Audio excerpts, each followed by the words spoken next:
and welcome to Season 5, Episode 9, Part 1.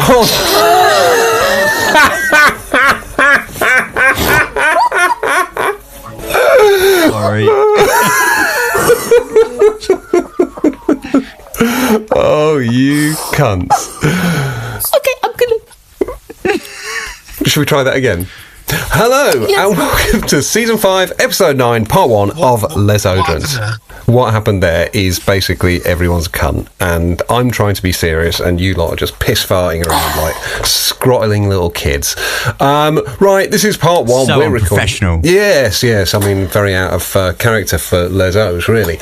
Okay, let's just get this fucking show started. I would like to start by saying that I went along to Harrods for a bit of a perfume meetup on the weekend, and it was a right laugh. And I managed to test... On the 6th floor, Amouage had a bottle of their re-release of Crystal, the women's Amouage Crystal.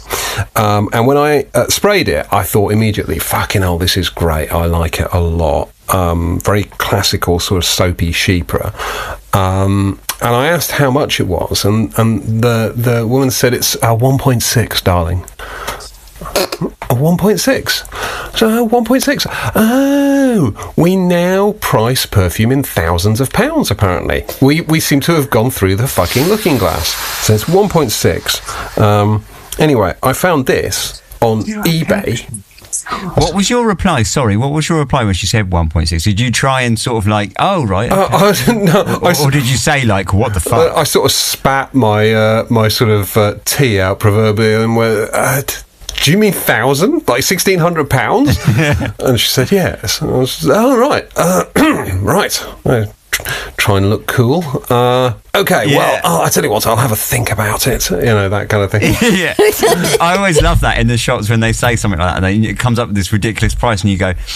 Oh, right. Yeah, as if that does not even faze me, man. That's my breakfast. Yeah. You know? Like, but that I'll have a think about it is so British. Yeah. Oh, I'll never see you again. I'll have a think about it. I will literally never see you again. And I can't come back now because I've asked the price and I've pretended I can afford it and I can't. Exactly. So I can never come into the shop ever again. Yeah, exactly. I'm done. I will never return to Harrods until she stops working there. But I found one, a vintage one no less, like an original one on eBay, and made a cheeky offer of 300 quid. It was like listed for 560 or something. I made a cheeky offer of 300, thinking, they'll just tell me to fuck off, and it was accepted. And it showed up 2 days later, and it's pristine, and it's magnificent, and it's fucking amazing. So I now have both the men's and the women's from this Golden Crystal collection, which were both re-released, both costing £1,600 last year. So £3,200 in I mean, that's maths, by the way. That's how mathematics works. Yeah. But I paid about £600 for the pair, which is pretty fucking good. I'm quite pleased with myself. I'm a gog. Re-releases smell like spot on to the originals, or the re-release apparently does smell spot on to the original. I mean, I've only smelt the women's one on the re-release, because that's the one they had in Harrods, and I sprayed it, and I was like, yeah, that's great. And then I sprayed this morning when it arrived. I was like, yeah, that's fucking great. So that's definitely spot on. But I'm really pleased. I'm going to make some lovely photos of these.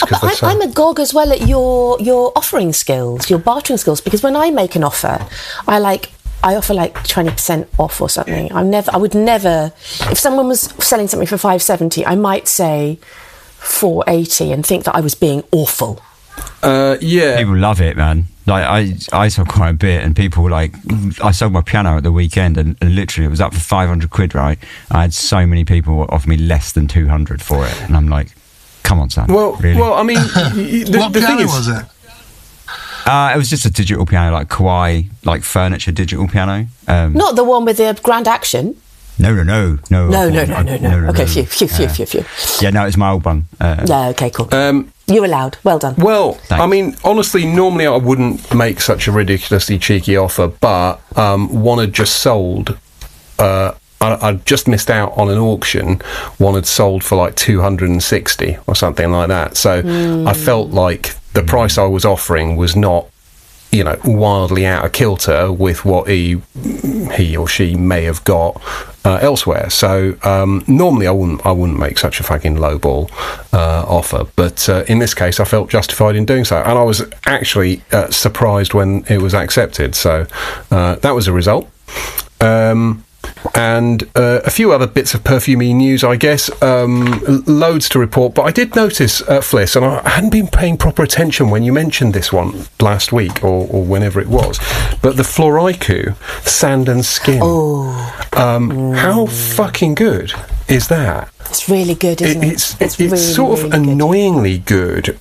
It smells sort of like... it smells sort of like sexy skin on the beach. I mean, it really is fucking great. And it's vanilla, a bit salty. There is that slightly ashy, almost like fag after a swim vibe to it as well. It's just a little bit dirty. Ben, this is a bit of you, mate. You would love it. Is it salty as well? Because I've got this is the new thing, right? Have you noticed that there are loads of perfumes all come out in the last year or so that have got salt in them, and like salty sea is like the new thing? Because I've noticed that, like at least 5 releases that I could reel off my head that are like in the last year that are like salt water, blah blah blah. But yeah, anyway, I mean, it does it just sound makes good. it ever so. It takes the edge off the gourmand. Yeah, it takes the edge off that gourmand vanilla-ness. So it is sweet, but it's not tooth-rotting. It feels so grown up and mature. Well, they're retreading all this salty business, aren't they? Obviously from, you know, past things. But I think with something like that where it's kind of gourmand, it's that like salted caramel type vibe, isn't it? Where you put something kind of savoury, salty with that. And it's interesting because like there's no such thing as like a salty smell, really, is there? Like there's not, like, salt doesn't really smell, but it does. Do you know what I mean? Like salty things do have a thing, but there's no like one thing that you could go, that's a material that's like salty. These qualities are made through accords and the association with something being salty, you know? So they haven't extracted a scent from some salt. It's a I get it. I mean, I think there's one. Is it Baticada, Ben? Yes. Yeah. So you talk about Parfumeur. Yeah, and you talk about that one as smelling like what was it, like a used beach bikini or something? Like a used swim costume. Yeah. Like in a bag when you get home and you open up the bag and it stinks of like. I thought you'd just I didn't. Yeah, just stop. Yeah, stop, James. Yeah, just a bag full of them that you've stolen. Going up and down the beach collecting people's underwear. Yeah. It's lovely. It's not stealing, it's a collection. It's a collection, yeah. Legitimate hobby, legitimate pastime. So I am absolutely loving that. I think it is a sensational, kind of minimalist, sexy, you know, your skin but better seems to be kind of, you know, the vibe. And I was talking to Daria, who owns Parfum La Danse in Richmond, and she said that a lot of the women coming into her store are wanting that, and I quote, your skin but better sort of vibe. And I think that this is I awesome. Slightly have the ick with that. You know, we were talking about things the other day about like trope, you know, like fucking descriptions that you don't like. My skin, but how do you know my skin doesn't smell fucking amazing? Well, I mean, your skin probably smells okay, James. Or, you know, but I'm going to go out on a limb and say that your skin, unscented, probably doesn't smell quite as nice as this Sand and Skin perfume from Floraiku. It's really very, very lovely, and if that causes massive offence, my apologies. Yeah. Can I just double check, Big Dan? Because when you held that bottle up, that was the full bento bottle. Like I know that it's absolutely all fucking gorgeous. By the way, it's all over eBay because of the Harrods calendar, and you can purchase it quite cheaply. But you've gone full bento. I did. I, in fact, bought 2 bottles of the Harrods calendar, and then someone offered me the bento one for a very good price of £120. That's very good. Yeah, exactly. £120 posted, and I thought, you know what, fuck it, I'll keep the bento, and sold the 2 little ones. Because the 2 little ones had still cost me like 40 quid each. So I don't understand this. What, like a bento box? Is that what, like? Yeah. Oh, the full presentation of Floraiku is exquisite. It looks like a bento box. The bottle comes with this very ornate, like, lid that also then fits. There's a 10ml travel atomizer that you can put into the lid, and then that becomes a perfume spray or a perfume bag. So that long bit at the top, that 10ml there that you can see Ben holding up, that goes inside the long lid, and then there's a base, and it's really heavy and weighty and beautiful. You can pop that in your bag for travel, or you can pop it on the top of the bottom. I've seen a picture of them, and I'd heard that was the concept, but I've never actually seen them in a shop, or I've never seen the bottles in person. I mean, Harrods, that was cool. Harrods, they've got a whole section up on the 6th floor in Harrods, right next to Amouage, selling bottles for 1.6. That involves going to London, doesn't it? It does. I would like. Can I just do a little quick word to the wise, however, for anybody listening who's looking on eBay? The 10ml bottles that you get from the calendars, like there's the And Your Lips, and there's also one umbrella for 2. Those 10ml bottles that come in the calendars do not fit in the purse space. Oh, that's a shame. Motherfuckers. I know.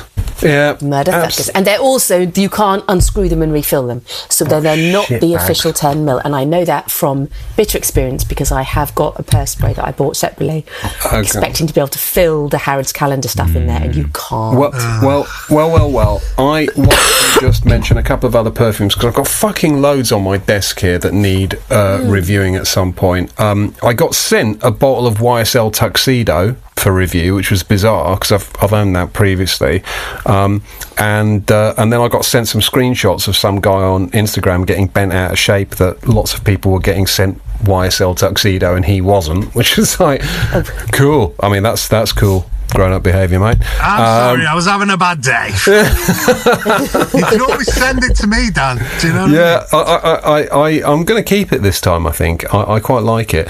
I got sent this, which is Borsellino, who make hats. Italian, hats. Borsellino Black Iris, and this is particularly nice for me because my dad always talked about wanting a Borsellino hat, and when I got this, I thought he'd be very impressed with that, and it's a kind of slightly weird perfume, which is actually quite good. I like the fact that a hat manufacturer making a perfume, and it's their only perfume, has decided not to make something, like just an Aventus dupe.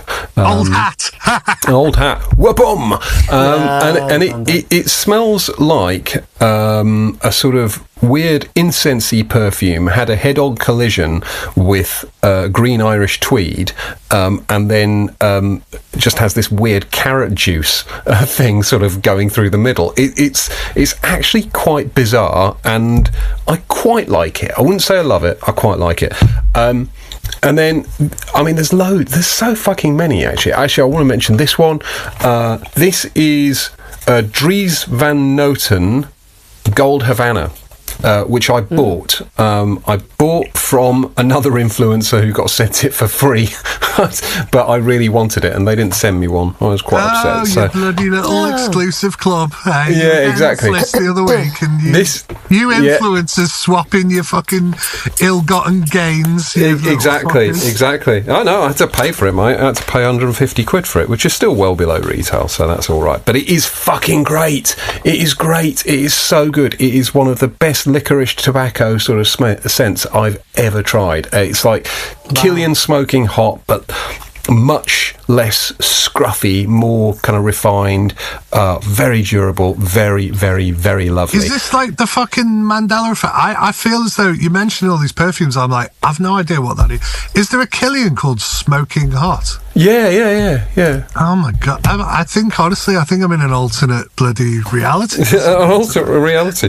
Well, so the only other ones I want to mention are these two, which are Paco Rabanne ones, which showed up today. These were not sent by the brand or anything.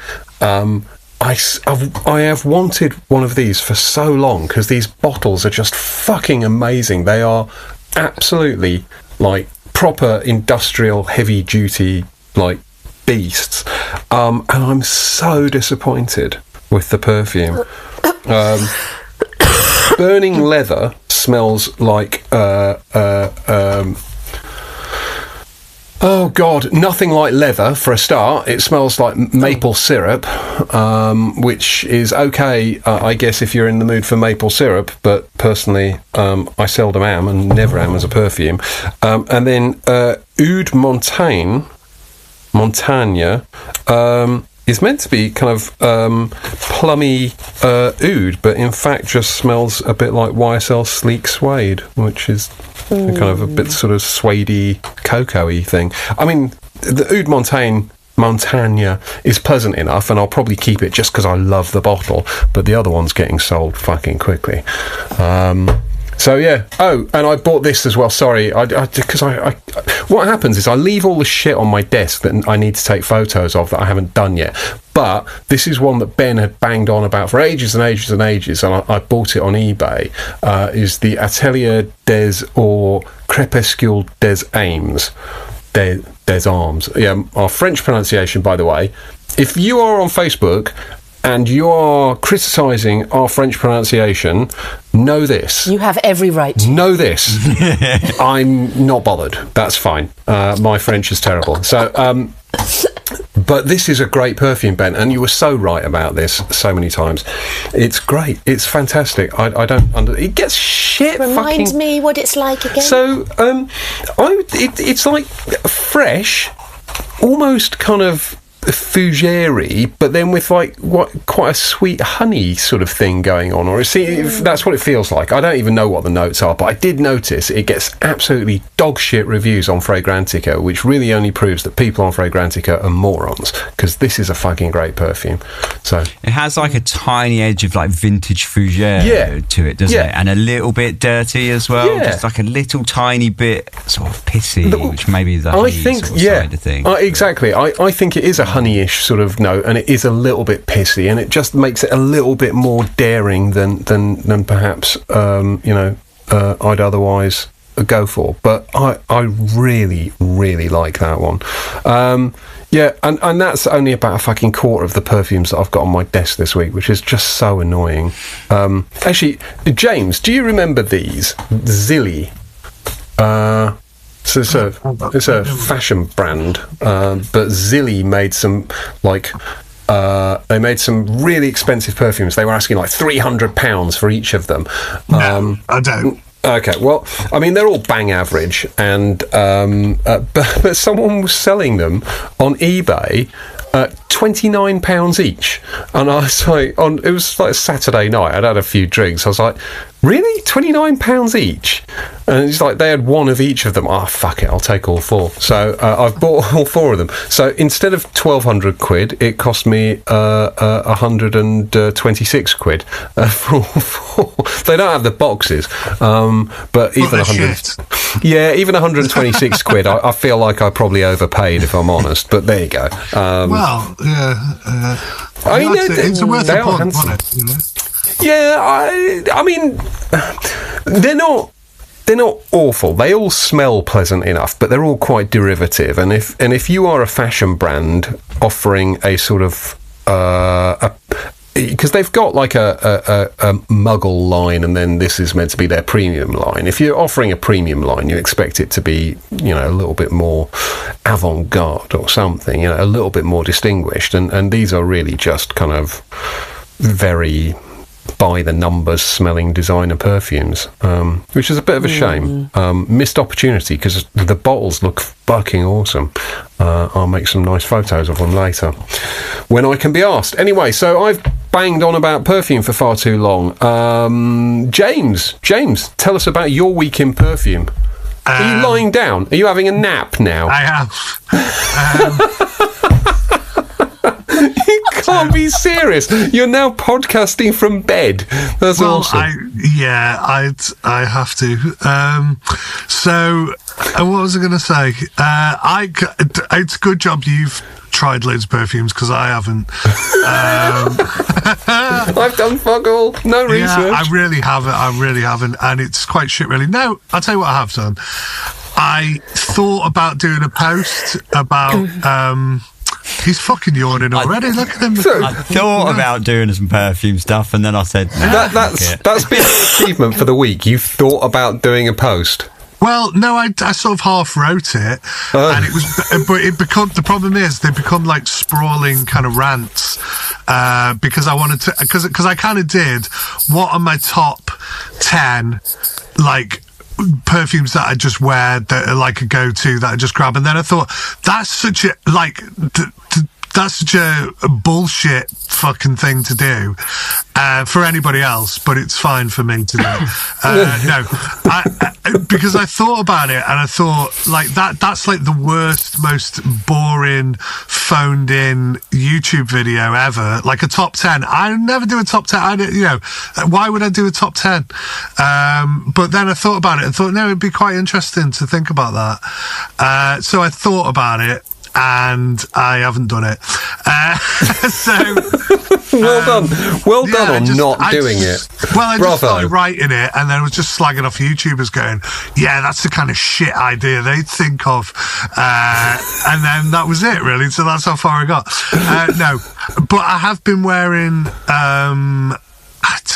I don't even know, really. If I don't write it down, it didn't happen.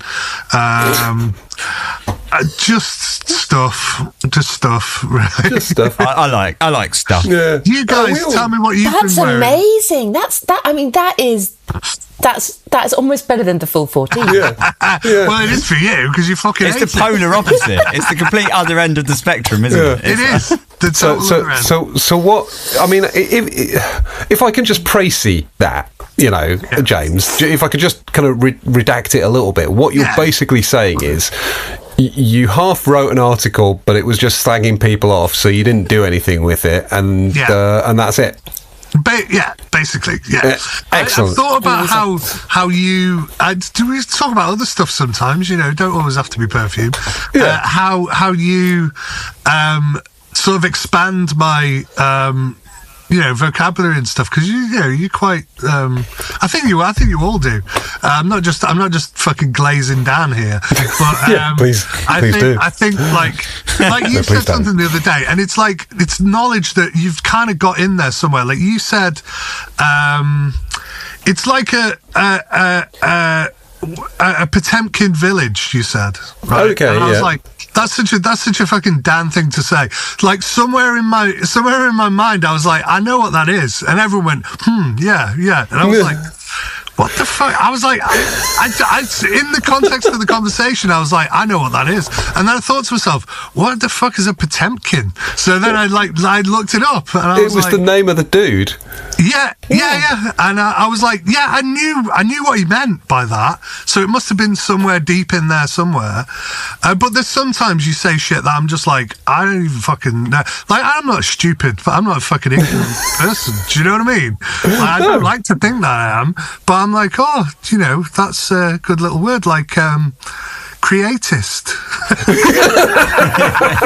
I love how tickled you were by that, because I was like, I did not find that funny, or like I was like, somebody's just like said a stupid word, like it's like them fucking Geordie chicks off like Gogglebox. They say stupid shit every week, and we don't piss ourselves laughing at that. Well, sometimes I sometimes do, yeah. Yeah, like they make up words and stuff, but that's just because they're thick. I was just so tickled by Creatis. But I've been corrected. Apparently, there's an additional R, so it was Creatress, and she is the creatress of it. Well, that ruins it all now. It does. It's that. So yeah, just thought Creatis. It's just in my head. It sort of scanned as Cretis, or which was like somewhere in sort of vein of either cretin or crevice. And either way, I was enjoying it. I think the fusion of cretin and crevice is a cool. Yeah. But I listened back to the episode. And I was like, oh my god, you're such a dickhead. So yeah. But that is why people tune in. What, for creators? Well, no, for us all just to reveal our dickheads. Yes. Oh, yeah. No, that's absolutely true. I mean, that was, by the way, James, I will take the compliment about, words and stuff. And I've always liked words. But I had a message from one of our listeners to say that I'd expanded her vocabulary as well, and that she often had to look up words, which I thought was quite nice. But then cool. she's American, so you know. They often do. Very limited. I mean, as long as you're looking up Dan's words and not Ben's words, we're all going to be okay. Yeah. Right. Oh, that's that.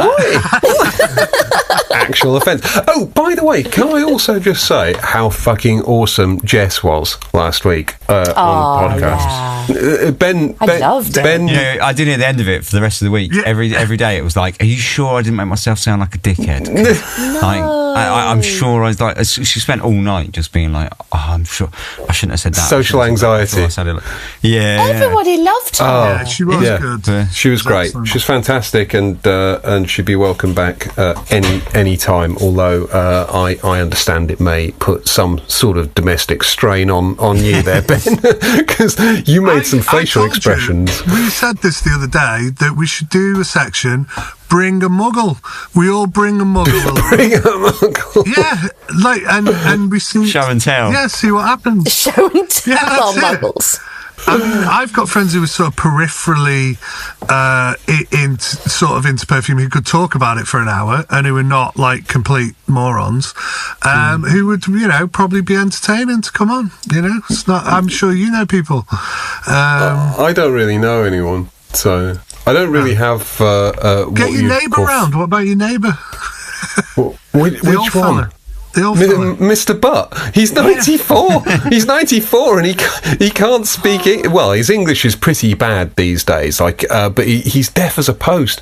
And the other week, he came round, and he had me FaceTime his son, because he couldn't work out how to use his phone. So he FaceTimes his son. So he's shouting into the phone at his son in Urdu, and his son is shouting back at him in Urdu. And of course I don't speak any Urdu, but Mr. Butt just turns round to me and shouts, "What he say? What he say?" I'm like, the fuck should I know? I don't speak fucking Urdu, bruv. And if I try, this is all going to start sounding very racist. Yeah, this is going to be very bad. This is all going to be very bad. But yeah, no, I think Mr. Butt probably wouldn't make a great guest on the podcast, if I'm honest. Although he did bring round some bottle of Chanel last year that he'd found in his cupboard that looked like it was from, like, I don't know, many years ago, but it had turned horribly. It just it was not in any way usable. Anyway, yes. So Jess was great. So James, she was fantastic. James has done no perfuming other than writing an article and not publishing it. So Ben, what about you? What's your week in perfume? I've done loads. Well, yeah, take it away. Yeah. Take it away. Well, because I haven't been here for a little while, have I? So I've missed this the last week. So I bought this because Fliss came up with a code to like get cheaper surgery ton off of All Beauty or whatever. So I bought this, which I really love the bottle, and the colour is cool. It's like really pale blue juice. Pale blue perfume. And it's called, and for butchering the French, here we go, Surgery ton dans le bleu qui pétille. Which apparently means something like dancing on the sparkling blue or something. Dans le bleu. Yeah, qui pétille. Pétille. Yeah, we'll go with that. Pétille, because pétillant means fizzy. So you could talk about the pétillance of champagne. So, dans le bleu, dans le bleu, de dans le bleu, bleu dans le bleu, de pétaille. Yeah, apparently dancing on the sparkling blue or something, and it's fucking brilliant, and it smells like a salty sort of sea air perfume mixed with very dry, woody, resinous frankincense, but it's not quite as cold and sharp as those, like, just there's the sort of Avignon kind of stuff. That kind of stuff, almost like Soliflor but for frankincense kind of thing. It's not quite. Am I going to like it then? I think you'll like it a lot. Because it's definitely the frankincense and the resins are definitely like the number one, and then it's just sort of a touch of this saltiness. How does it? Have you smelt Encens Flamboyant? I'm sure it'd be 100 years ago I sent you that. I might actually, you may have, and I may have smelled it, but I don't remember. It'll be in your Scrooge McDuck box, won't it? Yeah. It's sort of slightly powdery as well, which is strange. It's a fucking weird perfume, but being social tolerant as you expect, it's really weird. I mean, mixing like resinous woods with salt water, and they just seem polar opposite to me, because it's almost got this marine edge to like what otherwise should be a really dry sort of resinous perfume. But it's great, and I really like it, and I'll definitely send you some because I think you'll like it. On the polar opposite of that, I also bought this, which is another salty perfume, but it's something a little bit different. So I went to Wild Iris and I smelt the whole new Beaufort collection. And it's the Force Majeure collection. There's 4 of them. They're all brilliant. This is by far the most artistic and challenging, and it's called The Grudge. And it smells... It's supposed to be, I think, something like an ode to ambergris, but it smells like rotten evil. No, it smells like a public toilet. Wow. Okay. Nice. And it's basically the way it sort of manages that is it's basically like, imagine if you've got that salty water kind of thing, right? And imagine that nice and clean, and then it's got this strange kind of resins that give it like a medicinal sort of chemical, almost chlorinated touch. And then on top of that, there's just filth, like pure filth in there, and it just smells like a dirty puddle, or like a dirty puddle in a public toilet. Oh my god! It's fucking phenomenal. Oh my god! It's so good. It's really earthy, and like it's got that petrichor sort of vibe to it as well. But the thing is, it is hard. Like, it's not an easy wear for like the first hour, but after that, I'm wearing it today. It does really calm down, but it still has like a slight, like dirty seawater, but slight medicinal edge to it. It's fucking weird. And again, I'll send you some of this, please, even though I think you will all hate it. But I think it's worth a sniff. Please don't. I'm really pleased for you that you found your thing. It was perfumed but I don't really know what to say. Ewan McCall. Oh, he's the Scottish fella who does that brand. What are they called? Something with an M. I've got some of them, but I'm in bed, so... Joram. He does Joram Studios. Oh, Joram. That's it. And he also does some Neanderthals as well, doesn't he? Oh. That's it. Yeah. He does the Neanderthals, yeah.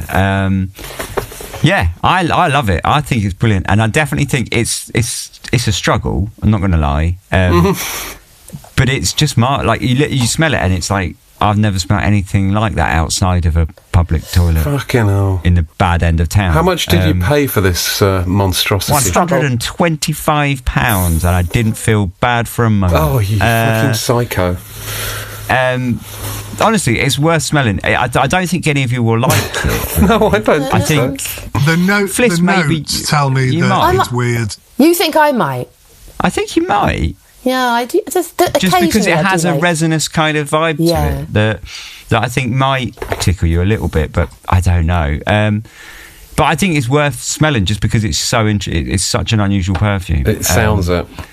Jesus. Yeah, the others were all actually, I would say, some of the more wearable Beaufort perfumes that I've smelt from that collection. I can't recall which was which off the top of my head, but they all felt... It's funny, this was the last one I smelt, and before I smelt this, I felt like, oh, is this Beaufort being a bit gentrified? Do you know, like Beaufort have like almost sort of toned themselves down a touch. And then I smelt this one, and I was like, oh, right, no, I'll have it. So out of those, they're nice, but I think they're possibly not everyone's cup of tea. But I smelled some more stuff, which I think might be more interesting to people. I smelled this, Santa Eulalia. Oh, you had those guys? yes. I got sent their samples a few weeks ago. Are these the new ones, the extract ones? So this one's Obscuro Forte, which I'm not sure if that's an extract one or not. Yes, it is. The Forte, the Forte ones are the extract. Yes, I thought that was cracking. Do you know what? It's a dead ringer for Amouage Myths Man. Oh, is it? Which is now discontinued and almost possible to get. And this, I think, is a dead ringer, but it's better. I actually think it takes off some of the harshness that Myths Man has. Because Myths Man is gorgeous, but it does have, like, a sharp, slightly sort of, like, just sort of... top end, like if you were talking about sound, it would be like a real sharp ringing noise, you know, in the high frequencies, and this I think sort of softens it and rounds it and makes it a little bit easier, but it's really close, and I think that's great because Myths Man is now discontinued, and if you haven't got a bottle, good luck. Like I spent like years trying to find one until I got one, and even then it was expensive, and I think this is a dead ringer for it and a really good like version of it as well. Like it is slightly different, but it's close enough to be. And the fact that it's such a unique perfume in itself, as soon as I smelled it, I was like, brilliant, like this is great. So yeah, I really like that. I haven't smelled any of their others. I did smell a couple of their others in the shop, but this was the only one that I took home a sample of and smelled, and so it had like real experience. There's only three. There's only three in that range. Right. Is there one called like Forest Woods or something? I'll have to look them up. So they've just released a range of three Forte ones. One's called 175, one's called Crocus, and one is called Crocus, Obscuro Forte. Yeah. I've got the sample box actually somewhere. I'll have to have a rummage around and get them back out. But yeah, I was impressed. I liked it. Yeah, it was good. Yeah, I mean, I didn't spot the Amouage connection because I don't know Myths, but I mean, I remember smelling it, thinking, well, this is not a fucking pedestrian perfume for sure. You know, so no, the opening of Myths as well is really big, but it's a floral, but it's quite an unusual floral, isn't it? It's like what the fuck is this? It's not a white floral, it's not quite a yellow floral, it's not waxy, but it's a strange thing. I think in the Myths Man they call it chrysanthemum. It's like supposedly a chrysanthemum. This one has nothing to do with that, but they are very similar. But loved it. I thought that was great. That was good news. Never heard of the brand before. I thought that was good. And then another brand that I tried in that same shop, Astrophil and Stella. Oh yeah. Never heard of them. Yeah, they sent me a bottle yonks ago. It was... Should be Astrophile and Stella, surely. Well, it hasn't got an E on it. It's Astrophil and Stella. And they're these little, like, 30ml bottles. Like, they look quite cute and stuff. Why surely, Fliss? Does that mean something? An astrophile... Astrophile, it would be a lover of stars. And Stella is another word for stars. Yeah. So I'd have thought it would be... Star lover and stars. Yeah. The one I really wanted to like was called Shanghai 1930, and it was in this like lovely little white bottle that had that kind of Chinese porcelain, like white with blue sort of pattern on it. Really lovely. But the perfume's not my cup of tea, but it was decent, I thought. It was like a big yellow floral thing. Not really my cup of tea, but not bad. And then the one that I tried that I did like was called Into the Oud, and I thought that was quite nice. And it was kind of a dry saffron and oud type thing, nothing groundbreaking, but done tastefully, if you like. Nicely. Yeah, it was like I smelled it and I was like, okay, I've smelled this 100 times before, but this is a nice version. Like this is a nicely rounded, soft, easy to wear, very woody, a little bit spicy. Say, they have lovely names. Anything called like Shanghai 1930s. I would just want to buy that. It's called Astrophil and Stella, Shanghai 1930s. That I would want to buy. Yeah, and the bottle was where I say it. This lovely, really like, pretty white little bottle. and blue bottle. I don't really care what's inside it now. The other one that I haven't smelt yet that I've got is called Love Is Lost, but I haven't smelt that one yet. I may have smelt it in the shop, but I can't put my finger on it. But yeah, so I had a great time. I smelt a bunch of stuff in the shop. No, can't remember most of it, but loads of it was great. Oh shit, no, one that was really good, but it's out of stock and I couldn't buy it, but I would have bought it on the spot. Who made that Pacific Rock Moss? Goldfield and Banks. Is it that? Yeah. And then they do one called Ginger. Ingenious Ginger. That'd be the one. Yeah. What a fucking perfume. Oh, really? You like that, did you? Loved it. Yeah, you do like a bit of ginger, though, don't you? Ingenious Ginger, yeah. Goldfield and Banks. Loved that. Thought that was brilliant. Is that newish? Because I don't think I've tried that one. 2003. Sure. No, 2023. Oh, yeah, I was going to say 2003. No. Yeah, I've tried quite a lot of Goldfield and Banks, but I've not tried that one. I don't think. Anyway, she had a bloody great tester bottle of it, and I was like, "This is amazing. I want to buy this." She was like, "We haven't got any stock," and I was like, "Well, why put the fucking massive tester right there?" And I was tempted just to just run with the tester in my hand. See you later. Fucking leg it. But that one I will go back and buy when they got stock. I thought it was great. Okay. I thought it was really good. Well, that's good. Now I was saying it, I can't really remember what it smelled like. Ginger. I just remember Gingery. It was one of those ones where, well, actually, so it had like a really big orangey tangerine kind of vibe to it that I really liked. But yeah, just saying, like, I remember, like, I can't really sort of pull it apart now because I can't remember it because I smelled so much stuff in like the space of like half an hour. But I just remember as soon as I smelled it, I was like, "Fuck yes, that's brilliant." Immediate visceral reaction. Yeah. Yes. I want that. Yes, seeing as I'm so fucking useless this week, I'll read the notes to you off Fragrantica. It says ginger flower, lemon, bergamot, mandarin, orange, magnolia, jasmine, rose, vanilla, amber, sandalwood, cashmere, musk, and patchouli. Which all sounds rather nice for Ben, doesn't it? It was. Oh, it's lovely. It's not a dirty perfume at all. It smells great. It was by Hamid Merati Kashani. Oh, really? Him who made A Fire Within. Oh, yeah. Oh. That is the same guy, isn't it? Yeah. Hamid Kashani? I believe so, yeah. Yeah, rings a bell. Yeah. Well, I like him. Interesting. Yeah. You do, don't you? Yeah, so that was about it. I smelled a bunch of other stuff, but nothing I can recall to mind. So that's my week. Wow, that's quite a busy week for you, Ben. I'm impressed. I'm impressed. Right, Fliss, you're up. What can you tell us? I've been away, haven't I? You have. Because I didn't do the last second half because Jess was there. Yeah. I believe I called you a lazy cow. You did call me a lazy cow. That's okay. What's happened during that time, since I've been with you guys, I have taken receipt of the most beautiful perfume cabinet. Yeah, really beautiful. And I would basically, when we got our Patreon money, I normally spaff it on bottles that should probably set expectations there that we're going to make some more Patreon content. Yeah. And also, when she says Patreon money, can we just be clear that worked out as about £180 each after a year? Well, I was going to say I normally spaff it on a bottle that I wouldn't normally be able to find on the grey, but this time I purchased this beautiful old Georgian cabinet, and if you go on to our Facebook page or my Insta, you can see a picture of it, and it is beautiful. And so all of my perfumes are now laid out beautifully. I say all of my bottles of perfume. This doesn't include samples or decants or whatever. And so I've had a really wanky couple of weeks just making sure that it's all perfect in there and fitting everything in that I can. And then there were 5 bottles of things that only had, say, a couple of mil up to 5 mil or 10 mil left that I decided not to put in the cabinet, and I was just going to wear them up. And normally I don't wear up bottles because just the loss of that bottle makes me feel a bit sick.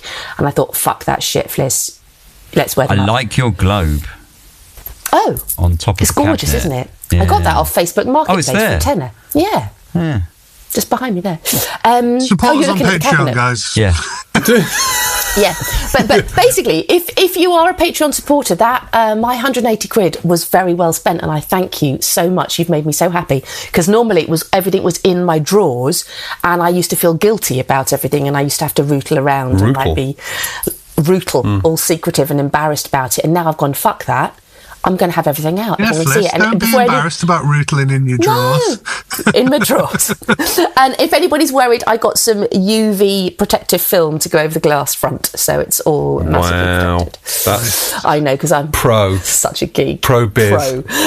But the things that I've been wearing that I was running out of, or that I don't want to put in the cabinet because I've only got 5 ml left, are Tam Dao by Fliss, which is a really lovely... Yeah, really nice. Yeah, very sandalwoody. It's not quite solid floor sandalwood, but it's close as damn it. And it's not as creamy as I normally would wear a sandalwood. It's slightly cedary, pencil shaving-y, but it is lovely and fresh. But when I use it up, I won't buy another one. My vintage Jiki, which somebody said they're discontinuing Jiki full stop, which... I was like, okay, so I'm just going to use up what I've got before it turns because it's so old. My vintage Nehema, which I'm also going to use up the last bits of because if I don't, it'll turn. Enslaved by Roja, which is basically Habanita. It's exactly the same as the Habanita in the black bottle, but just ever so slightly better. And that's discontinued as well.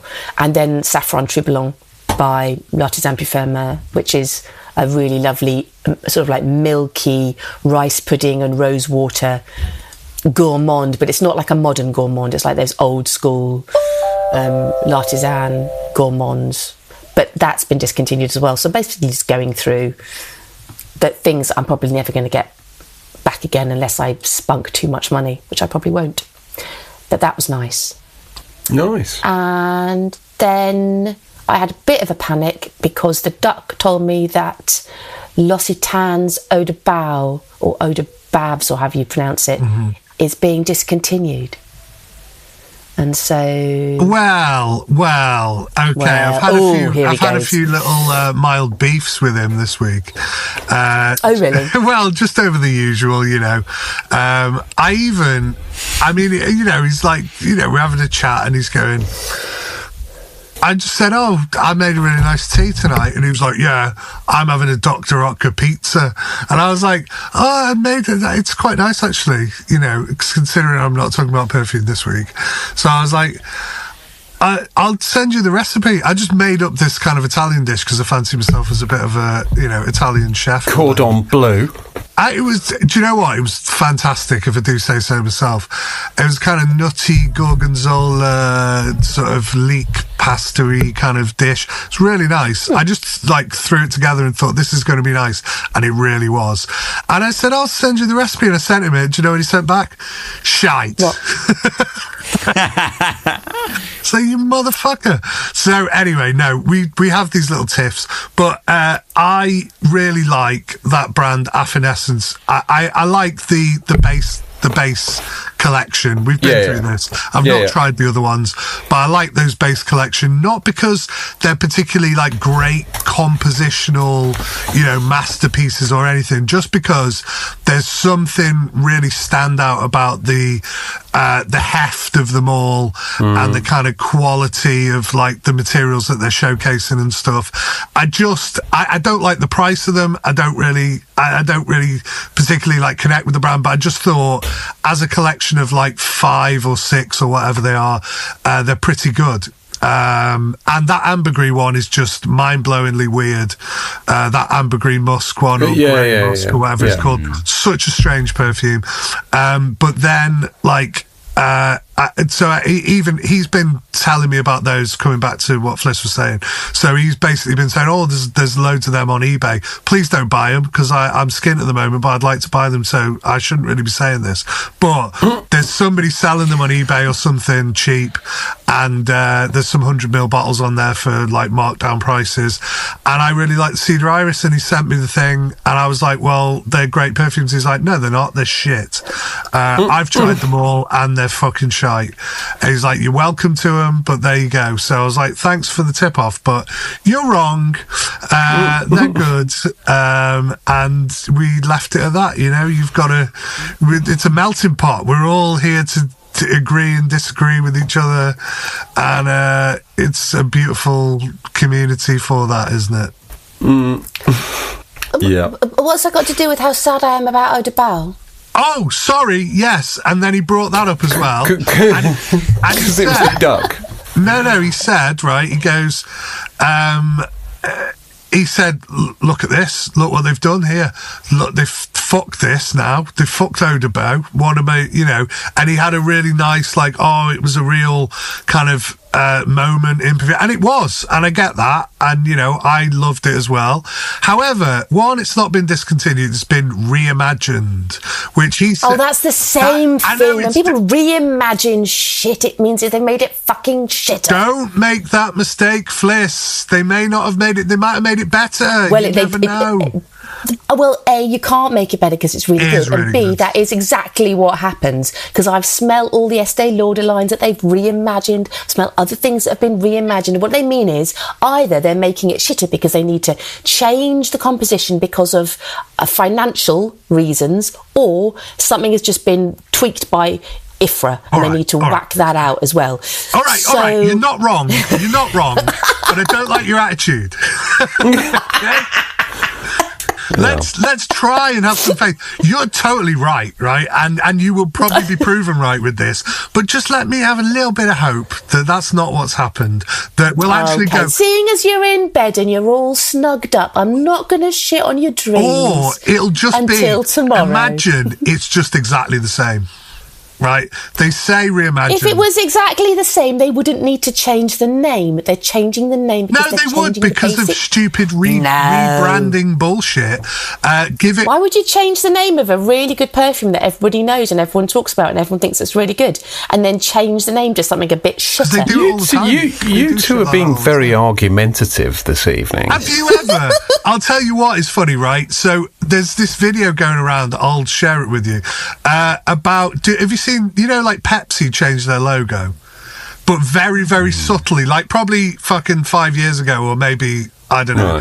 Right. They changed it from it was like a red and like blue little thing with a wiggly white line in the middle. Well, they basically changed the angle of the line, right? And everybody went apeshit. Well, yeah, and somebody's released the rebranding marketing company's whole philosophy behind it, and it goes into the black hole at the center of our universe. I'm not even joking, right? They go on this massive fucking tangent about how it could be associated with faces, and that it's mental, right? This guy goes through it on a TikTok video or whatever, and it's fucking hilarious. And they got paid, which I think is not a lot, over $1 million or something to do this rebrand, and it's basically the same logo but slightly tweaked. But they felt they had to justify it with all this crazy bullshit. It's mad. Well, when I used to do hair competitions, right, you had to give a brief of this artistic reasoning why, and I used to just love it. I used to revel in the idea of right, let's see if I can say as much as possible without actually saying anything at all. Yeah. And it was just so much fun, and you just know that no one's ever going to reject it because they're going to read it and go, oh yeah, it sounds. It's a bit sounds like I should like that, so I'm happy. It's like the Serge Lutens blurbs. You read the Serge Luton blurb and you're like, what the fuck, mate? They're cool though, aren't they? That is cool. Yeah. But they're so intellectually distant. It's like looking on the horizon. I mean, you feel as if they're over-egging the intellectual pudding as a way of being more mysterious than they need to be. True. Have you ever seen the advert, the weird adverts they would release on YouTube back in the day, like these weird kind of CGI things, and they're just what the fuck? They're amazing. Yeah. Okay, well, so we've covered lots of perfumey stuff. Fliss, did you have a question from one of our readers? I haven't. No. Oh, hang on. Fucking Columbo over here would like another Another thing. No, I was just saying. You haven't actually loads of perfumery stuff. I haven't. no, you've just been very combative, which I think is fine. That's absolutely fine. Why people listen in, isn't it? At least two of us have to have a go at each other. Otherwise, what's the fucking point? Yes, indeed. Although I'm very much enjoying the fact that James is what they refer to in Hansard as chuntering from a sedentary position. He is recumbent, isn't he? He's recumbent. Yeah. Okay, go on. Fliss, you had a question from one of our dear listeners who number at least 5 or 6, I imagine. Devin, who's been a listener for a long time. Right, Devin. Shout out to Devin. He's lovely. He says, "Hey guys. Hey. Firstly, long-time fan and listener. For the record, James is my favourite." No, tell it that what a prick. What a load of nonsense.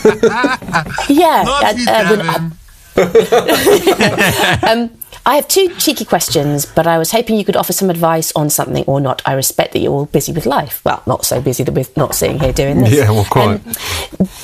This perfume obsession has led me to opening a perfume shop here in Helsinki. He's got a fucking perfume shop in Helsinki. Love it. The shop will have an online presence too. Does he want to stock Soma? I was going to say... Hi, Devin. Could I sell you anything, Devin? That'd be great. Put it this way, I'm his favourite, so he may well listen to my fucking shit. Yeah, well, that's me fucked then, yeah. So, okay, sorry, Fliss, I'm interrupting you. We only really have a big department store, and niche perfumes only extend to the usual suspects, Xerjoff, Nishan, or whatever, blah, blah, blah. And I figured the city needed a place. Well done, you. My question is, do we really need a perfume store? I just buy samples online, and I love going to perfume stores, but I never buy anything. My partner reminds me that I'm not everyone else, and that some people love the experience of a good customer service and are willing to pay more.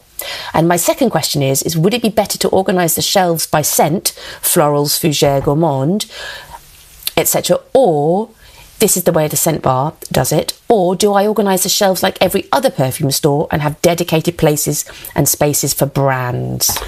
Keep doing the good work. Much love, Devin. So 2 questions. I've got fairly firm views on both of those, actually. I think, yes, there is absolutely a need for perfume stores. And if a place like the Pulse of Perfumery, which is in Knutsford in the UK, very small town, if that place can survive and thrive there, miles away from the centre of Manchester or any sort of big urban, dense urban population, then I think perfume shops can work anywhere.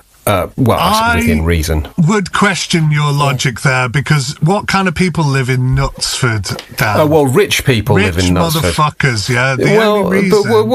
Rich people live in Helsinki as well. True.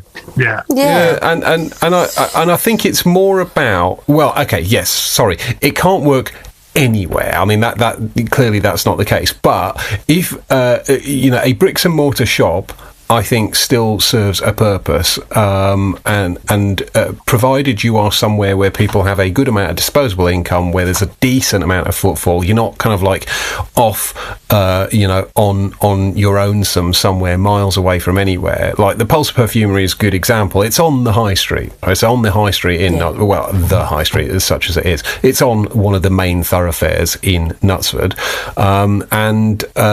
they do very well, and they're a small-ish independent perfumery. I'll just say it's a great experience going in there. So if we're talking about, if we're talking about what a shop should aspire to be absolutely the best it could be, that's like the gold standard, I would say. I agree, and I think Peter, who runs the place, and I've momentarily forgotten his wife's name, but they are an absolute exemplar of perfume enthusiasts who know how to run a shop and with proper customer service, and there's no hard sell or anything. They'll let you go in and just try things. I mean, Devin is right. Perfume people like us who spend a a fucking fortune on perfume and all their time and energy thinking about it will often go in, try a load of stuff and then leave. But I think anywhere where you've got decent amount of footfall, where people will come past, if they come in and they can smell something interesting, then they'll buy it, and I suspect they don't. And I think as well there's something about, Ben, the shop that's just opened near you, they're doing talks, they're doing evenings, they're doing, you can if you can get people in or whatever to do talks, you can either do talks on a brand, or you can do talks on notes when you're crossing brands, so, or talks about vintage stuff, or talks about new releases. There's ways of making it a hub that is also educational as well, and then people come in and they feel clever as they're learning stuff, and if they feel clever and they're learning stuff, then they probably buy something as well.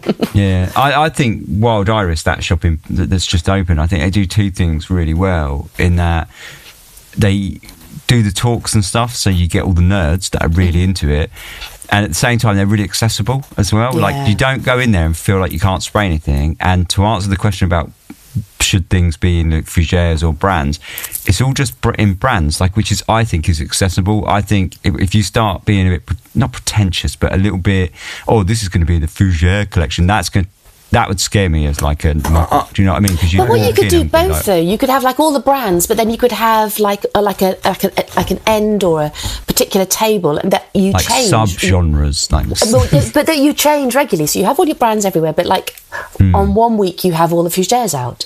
People so she has a smell table what a on the front. fougère is, or you come and smell what all the tuberoses are. So you're doing both at once, and you have a little educational section where you're going, this is what. But that changes all the time. She has a desk at the front of the shop where she just puts out I guess the things that she thinks are interesting at the moment. And she recycles them, which is cool. Dan's opinion. I wouldn't organise anything by note or by genre. I think it's too much. Unless you are literally selling exclusively to deep perfume enthusiasts, I think you're just making life complicated for your consumer. And I think it will also look visually very chaotic. The nice thing about aligning stuff by brands is that typically you've got sort of visually aligned chunks of your shop. If you align by note or by type, you're just going to have what looks like fucking chaos, I think. I would strongly advise against doing that. Just anecdotally as well, in terms of whether or not it can survive, I know we're not everyone, and we do buy a lot of perfume, but I have been in Wild Iris, and every time I've been in there, I've been right, I'm not going to buy anything, because why would I? I'm going to smell and I'm going to go home and buy it cheap, right? And every time I've been there, I've bought something every time. Well, that's good, Ben, because this motto that you all seem to have, don't pay retail, never pay retail, is I think if it's a rewarding experience and you're in there, they deserve to get that and that's what it's like, because I go in there and I spend ages and she's always chatty and talkative, and I spray shit whatever, and then I'm actually this is great and I'm going to buy it because it's right here, I can buy it right now. And it's been a good experience, spraying, there's no pretentious nonsense. It doesn't feel bad. She doesn't sort of helicopter over you, making sure don't spray my bottles. She's just do what you want, spray what you like. I remember. I think that's really important, because was it Bloom where they have everything is obviously it's in very, very central London and they have a huge shoplifting situation, but everything is almost behind like roped off, and if in order to smell anything you have to ask for it and point to it, and somebody will come and bring it to you and stand next to you while you spray it and then take it away from you. And I find that I can't go in there. I cannot go in there because I just feel it's not a pleasant experience as a consumer. In short, I reckon it can do all right. I reckon you can, especially in Helsinki. Well, it's not backwater, is it? No, it's a proper city. So I think also if you're doing online, that extends your reach. But also if you're doing it online, there'll be, well, I don't know what the perfume situation is there, but my guess is if you can only get the usual suspects at the big shops, then probably you can only get that stuff online as well. What perfumes do you really remember that you bought online? None, right? If you bought them in a shop, you'll always remember that retail experience. Am I right or not? Because No, because I buy from St. Celia all the time. Okay. Well, I mean, maybe, no, but there's some exceptions, but have you not bought something that you think, oh, yeah, I bought that in a shop? Like, I always go on about, like, what did I buy in Paris, guys? But I would say, though, that there's Comme des Garçons, and the time where you went to, like New York and bought a fucking Bond. Yeah, exactly, yeah. See, I love you, Ben.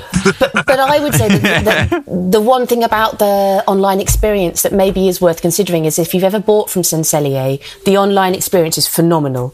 When the box comes, there's a handwritten note, there's smelling strips, there's, samples, whatever. It makes it feels like it's a birthday gift when it's given to you. It's just the whole experience of purchasing online. Yeah, it feels beautiful. I think that's another example of just a really good independent seller. Do you know what I mean? Because I'm sure I if she had sort a of get shop, what James is saying. it would be amazing as well. Do you know what I mean? So yeah. Yeah, so I'm not saying that buying stuff online is just impersonal or shit, but a lot of the time it kind of is. But if you buy from the right place, like I bet even if you get stuff from some of these places, they'll wrap it all beautifully and maybe won't put a handwritten note in or whatever. But like that Shy Mimosa is pretty good.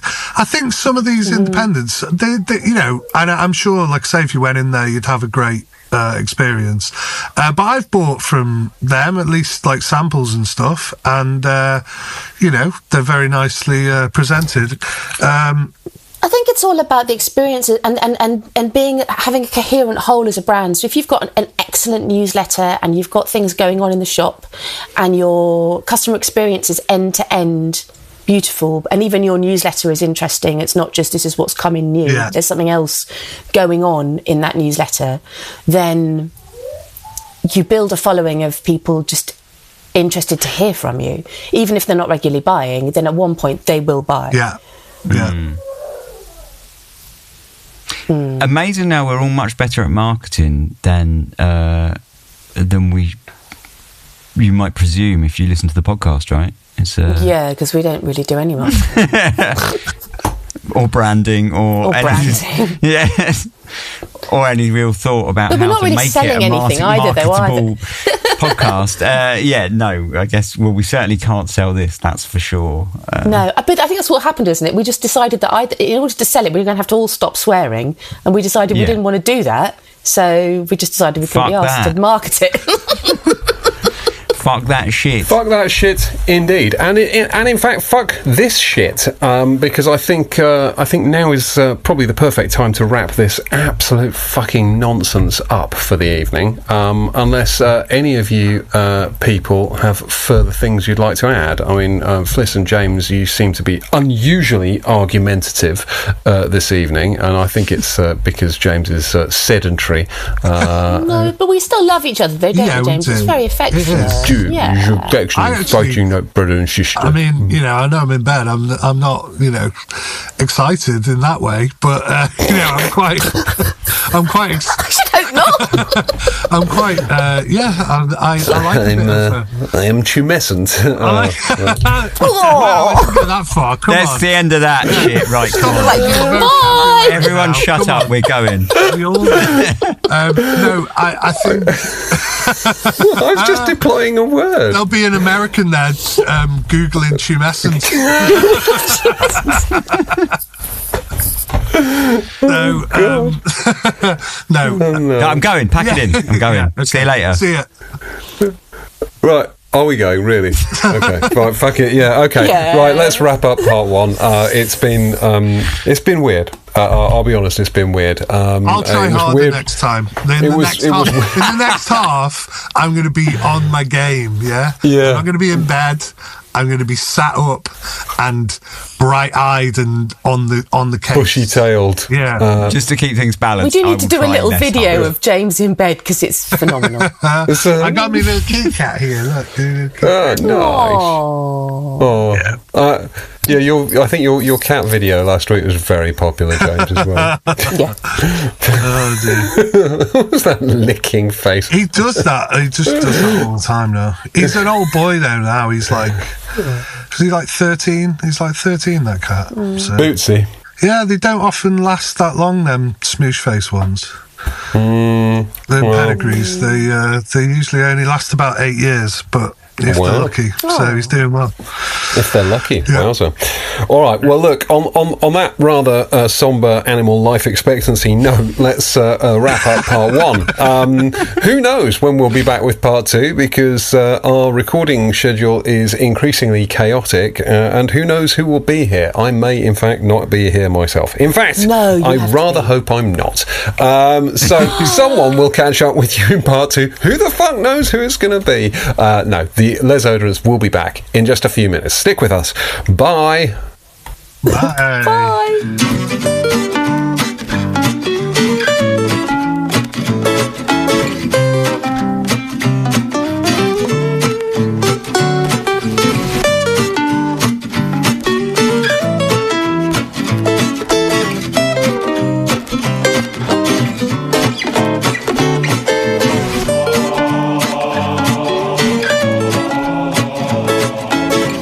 Hello and welcome back to Les Oderants. I can't remember who was here before the break, because that's how it works now. We record 1 week to the next without knowing what's going on, and so it might have been, actually, someone just tell me who was here before the break. Was everyone here?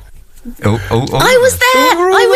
We were all there. Brilliant. I remember now. I remember it well. I remember it as though it was 5 minutes ago. I was in bed, but I was there, yes. technically. You were were recording in bed horizontally. It bothered me fucking arse to, like, not be horizontal. Yeah. I saw something that made me think of you last night, actually, James. My wife insisted that we watch the documentary on Netflix about Victoria Beckham, and one of the talking heads on it was Tom Ford, and every time I saw him I wanted to shout, "Oh, just got out of the bath then, have you, prick?" Does he know her? Does she? Yeah. Quite fashionable. Yeah. I mean, it was a fucking awful documentary. It was just awful. I saw it via Gogglebox, as I often do with programs. which is the best way to see anything, I don't need to watch that shit now. And they kind of they were just saying about how, like, she was at her thing. It's a bit like maybe what you'd imagine with certain fragrance people who make their own stuff. She was going like, "Oh yeah," like with the designer or whatever, going, "Oh yeah," as if like she was really involved. And it's like, are you just doing this for the cameras? Yeah. And she wore some like jacket with a big massive fucking collar on it. Did you see that? Oh my god. Do you know what, I didn't really pay that much attention to it, because I just find her irritating, but I enjoyed seeing Tom Ford, and it just made me think of you with the Tom Ford's always in the bath stories. Anyway, from baths to other watery sort of subjects, this week we're talking about rainy fragrances. And by the way, that's not my finest segue ever, but I think it'll do. We're basically going to talk about perfumes to wear in the rainy season, because it's sort of autumnal, and if we did top 10 autumn bangers, I think probably everyone would be bored shitless. So let's talk about rainy perfumes. We're not going to do the bangers. Bangers. Bangers. Just let it sit. Rainy bangers. Yeah. That's that would rainy bangers. Oh no! I've just an image. No, I don't want any rainy bangers. Yeah, I mean, rainy bangers would be a great sort of drag name, wouldn't it? Oh, that's a completely it's a completely different thing. No, I'm just innocent, because all I'm thinking of is like a summer barbecue. Yeah, it's no. Yeah, summer, rain, Bangers, sausages, very good. You can stay. Okay, so I don't really know where to start with this because I sort of don't really pick my perfume according to the weather because I'm a sort of contrary twat. But I could tell you what I wore today. Actually, maybe I do. And it was pissing down. It was pissing down all day. Let's unpick that. Are you really? Do you really know yourself, Dan Rothschild? Do you really? I don't know myself yourself? very well. It turns out. No. Funnily enough, I've got one of those things tomorrow. So we're going through this process at work. It's all a bit of a drag, but I had to do a psychometric evaluation, and they're gonna give me some feedback on myself tomorrow, and it's going to be about how well do you know yourself. And it's like, well, Dan, it turns out you like to talk a lot. I had no idea. and apparently you like to start shit, but you don't really tend to finish shit. Yep, aware, and other associated feedback like that. Anyway, I wore last night Dior Homme Intense, which is superb. And less vanilla-y and sweet than I remember it being, but still pretty sweet. And then today I wore Celine Black Tie, which is again a sort of sweet vanilla thing. And I'm feeling like maybe because of the rain, I'm craving some sort of dry, powdery kind of sweetness to offset that. Maybe that's the connection. What do you think, Fliss? Well, I was quite excited about the idea of doing rainy days fragrances as opposed to autumnal things. Because autumnal, whatever, boring. But rainy day is a slightly sort of is a niche within that, isn't it? And for me, especially because I work at home, rainy days in the autumn season offer up something for me, which is like, it's very thoughtful, it's quite introspective. I want to be cozy, but it's not that Christmas cozy. It's a different sort of snuggling down. And there is a real kind of line of thought during those days because it's cooler and stuff. There are some things I will always gravitate to when I'm working from home and I want to feel snuggly, like Bel M, obviously, Shalimar EDP, obviously, Muscravageur, obviously. But actually, I wear a lot of tea fragrances. And that sounds a bit all hygge or hygge, whatever is that word that no one can pronounce, that means cozy. I don't know what that word is. I've never heard of that word. It's definitely like IKEA bed or something. Hygge. Yeah, it's it's like the Danish word for being cozy. How do you spell that shit? I've never heard. Yeah. It's like a whole movement. HYGGE, I think. There's a whole hygge movement. Well, I'm searching it, and a quality of coziness, comfort, and contentment that promotes well-being and happiness.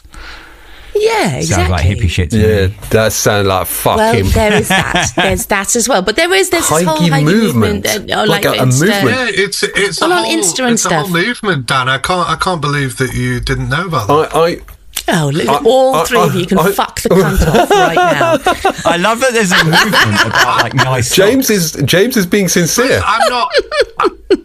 I'm not taking the piss. I'm being sincere. I've got like books on that shit. I didn't know. Oh, have you? Yeah. Like people get me stuff for Christmas, and they're like, "Oh, this hygge." I'm not really like, interested in it particularly. But it's all like cozy blankets and cashmere socks, and then a nice big cup of tea and a cake. Yeah. And then whatever you do during your day, that's what you have. I am a cultural wasteland. Okay. I mean, I know a lot of words, but modern culture, I'm not really up on it. I'm not actually that interested in modern culture because it's mostly people. I think you'd find it twatty because it's almost like it's like you'd hate like it. Feng shui, the opposite of you. It's like feng shui for Scandinavian people, basically. Right. It's like move stuff around your house, wear things, eat things that are like cozy and nice. You can't and you don't eat like cozy nice, shit. Well, I'm actually wearing a cashmere sweater today because I was vibing. So there you go. See, unbeknownst I was to vibing you. the whole Heige movement. Apparently, hang on. You can't eat cozy shit. What about like pumpkin soup inside like sourdough bread that you've made yourself? That's fucking cozy, isn't it? That's Heige. Right. Okay. I thought you were talking about like eating sentient animals who were busily cozy. They're quite cozy. Like pull this fucking like hamster out of its cozy cage and eat the fucker. I thought that's what you were on about. And I mean, with hindsight, the pumpkin soup makes more sense. I hate this. Yeah. I really hate this. It feels like some people have made something out of something that doesn't need to be something. Well, like if you want to sit in and put a pair of nice socks on and have something nice, like a cake, just don't do it. It don't have to be a fucking movement. Just eat your cake and shut up. Well, we've made 60 podcasts or so just because there are other cultures that have words that describe things that you don't have a word for does not make them defunct.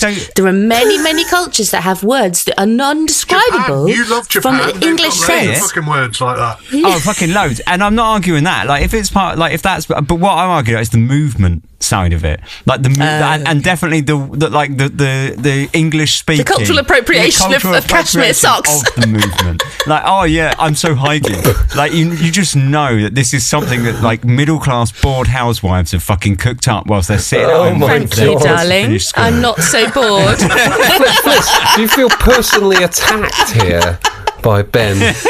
No, I couldn't give a shit, to be fair. I'm really happy I've got some cashmere on now. I've got a little cashmere cap on now. Got a nice little cosy thing. I smell of gingerbread. Oh, wow. Fuck you lot. Had my chai latte. That is so fucking Heige of you. I know. I've got a lovely pair of slippers that I reckon are Heige. Heige slippers? Look at those. Yeah. What are they? Yeah, are I they reckon they would be, because they're everything you wear is they're Dior. Mojabe's or something. Oh my god, that's so Heige. You wearing Mojave slippers? They would be, yeah. They might as well be Dior. They're probably cheap. Oh no, they're not that much cheaper. Mojabe's are Heige. I mean, I've learned a load of new words tonight. I'm not sure I like any of them, if I'm honest. So Mojave slippers are these like designed slippers that you can either, so they're like a little felted sort of envelope for your foot, and there's also a little rubber bit that you can either put on or take off. So if you want to just wander around your house without the bit that goes outdoors, you take the rubber bit off, and then if you want to go outdoors just quickly, maybe just to the shops to get some hot chocolate and gingerbread, you put that rubber bit back on the sole, and you can then use them more like a croc, but they're a much more fancy croc.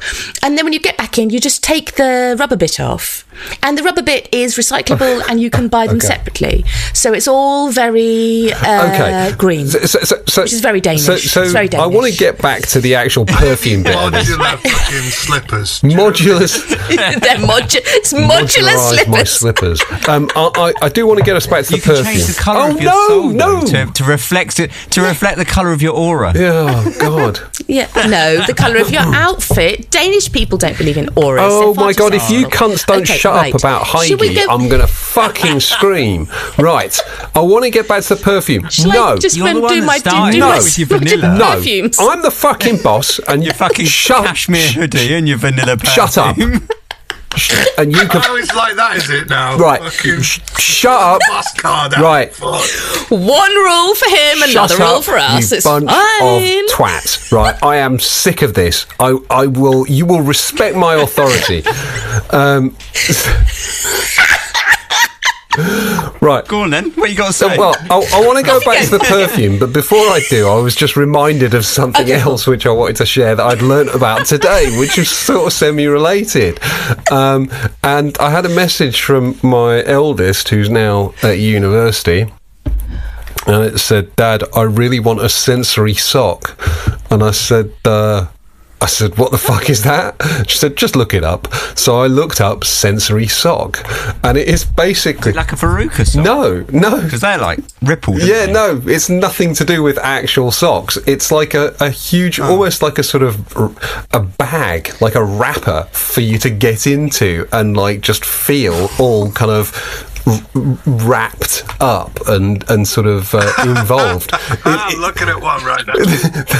Sounds like a doctor. That sounds really high-gee. It does sound really high-gee. Like, my dog would love that. Like, he'd going in a plastic bag and going like... That's basically it. Look up sensory sock when you've got a minute. They're quite cool. Anyway, right. So, we've now spent a whole, like, whatever it is, 12 minutes talking about high-gee sensory socks and you lot basically all being willfully unruly. And frankly, I want to get back to the perfume. So, Fliss, high-gee the fuck out your perfume. Okay, cool. Tell me what's what. So, lots of teas. And I know that I can be a bit rude about Floraiku with their expensive bento box situation. We did this in the first half. But Between Two Trees is the most delicious grapefruit tea. Is it high? It is phenomenal. I find it so. I find it so. I find it thus. I'm also wearing. I find it thusly so. And today I am wearing Tea for Two by L'Artisan Parfumeur, which is so slightly spicy tea. There's a smoky oolong tea called Milky Dragon by Isabelle Larignon and you can buy it from Sincelier, and that is a lovely smoky tea. All of them are quite light and quite close. None of these have a big sillage, but there's something incredibly thoughtful and meditative, and I find that cozy. And I know this is an annoying word. We've just taken the piss out of it the whole time. But there's something cozy about these slightly gourmand. When I say gourmand, they're gourmand because they're something you would eat. You would imbibe the tea, but they're not gourmand as in sweet and sticky and over the top in that Christmassy way. I call them semi-gourmands, and I think that there's a whole load of lovely tea smells that I find on cool winter, sort of autumn, winter, rainy days are really delicious. And then I talked about gingerbread as well, and there's a couple of things like this by Eldo and 5 o'clock au gingembre, which is Serge Luton's. All of those slightly gingery ones as well. I find them quite warming. I think there's a way of warming your body by it actually being warm in the cashmere, but also being warm by you smelling something that you associate with warmth as well. And bonfires. That's what I do when it's very rainy. Not bonfires, no, because I don't want to be in the rain in a bonfire. I'm in my house. I'm all cozy, trying to get some work done at my desk, but I just want to be cool and sort of hunkered down. There's a hunkered down, almost melancholy feel. I think to some of the smells that I choose. When it's raining. Wowza. Yeah. So tea. That's interesting. Tea for the rain, Ben. But it's not bright teas. It's not those summer bright teas. It's not green teas and sharp teas. They're smoky and dark and ever so slightly spiced. Nice, real nice. Ben, what's your go-to for rainy weather? Yeah, I think it's probably closer to Dan's, actually, because I was thinking about it earlier, because I went to the supermarket and it was pissing it down. I got there and I was soaked. It's like 5 minutes down the road and I was already like drenched, and I was thinking, like, walking around, like, what do I like wearing, like, when it's pissing it down? And it usually is things like vanillas or really resinous things. So, like, civet, zoologist is like one that I quite like to wear in like the rain, and because it sounds, you know, civet, but all civet actually, like the perfume civet is nothing to do with the pissy ingredient. It's actually quite sweet that the zoologist is. It surprised me when I tested it, because I was expecting it to be really animalic, and it's not. It's actually quite sweet. It reminds me quite a lot of the Musc Ravageur. It has that same sweet quality. It's not spiced. But it has that. It's definitely like super resinous as well. Like, I mean, it seems to me like 90% of the perfume is just like olibanum, that sort of olibanum sort of waxy resin type thing. Which I love that. And so things like that, things like Legacy of Petra, Penhaligons, I really like wearing that. That again, like that licoricey thing. But that licoricey thing, I hate to say it though, but that licoricey thing is very Danish. Is it? They love they do love a bit of licorice. I'm not going to say the word again, but I reckon my absolute favourite though, like for rain, like that kind of encapsulates both, is Atelier d'Or Lune Feline, which is, cardamom, vanilla, fair bit of sort of woody resins going on the bottom there. It's quite balsamic, that kind of thing. So, see, that's heavier hitting for me, and I would wear that closer to the Christmas season. For me, that's more celebration. Yeah, I can definitely. But you see wear heavier stuff than me. Yeah, I can definitely see where it leans more towards that. I don't know if I would wear. See, that's the funny thing. I don't know if I would wear that in like a summer rain, if you know what I mean, or like a spring rain. But on like weather like today, where it's like you wake up and it's already slightly dark, and it doesn't really get bright throughout the whole day, and it just pisses it down all day, and it's a bit cold.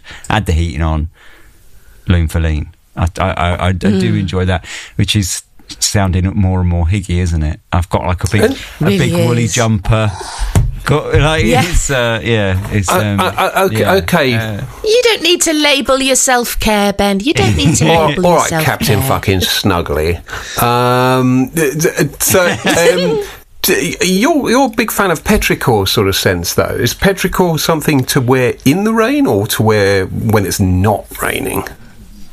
No, so that's the thing, because I was thinking about that. The Amouage one. Is it I always Myths? forget what it's called. Figment. Myths? No, it's Figment Man. Figment. There obviously just stinks of like rain and a wet forest floor, but in a sense, like you can smell that when you go outside. You don't need to wear more of it, and it just pisses you off, because I'm like, I know it's fucking rain, it stinks of rain.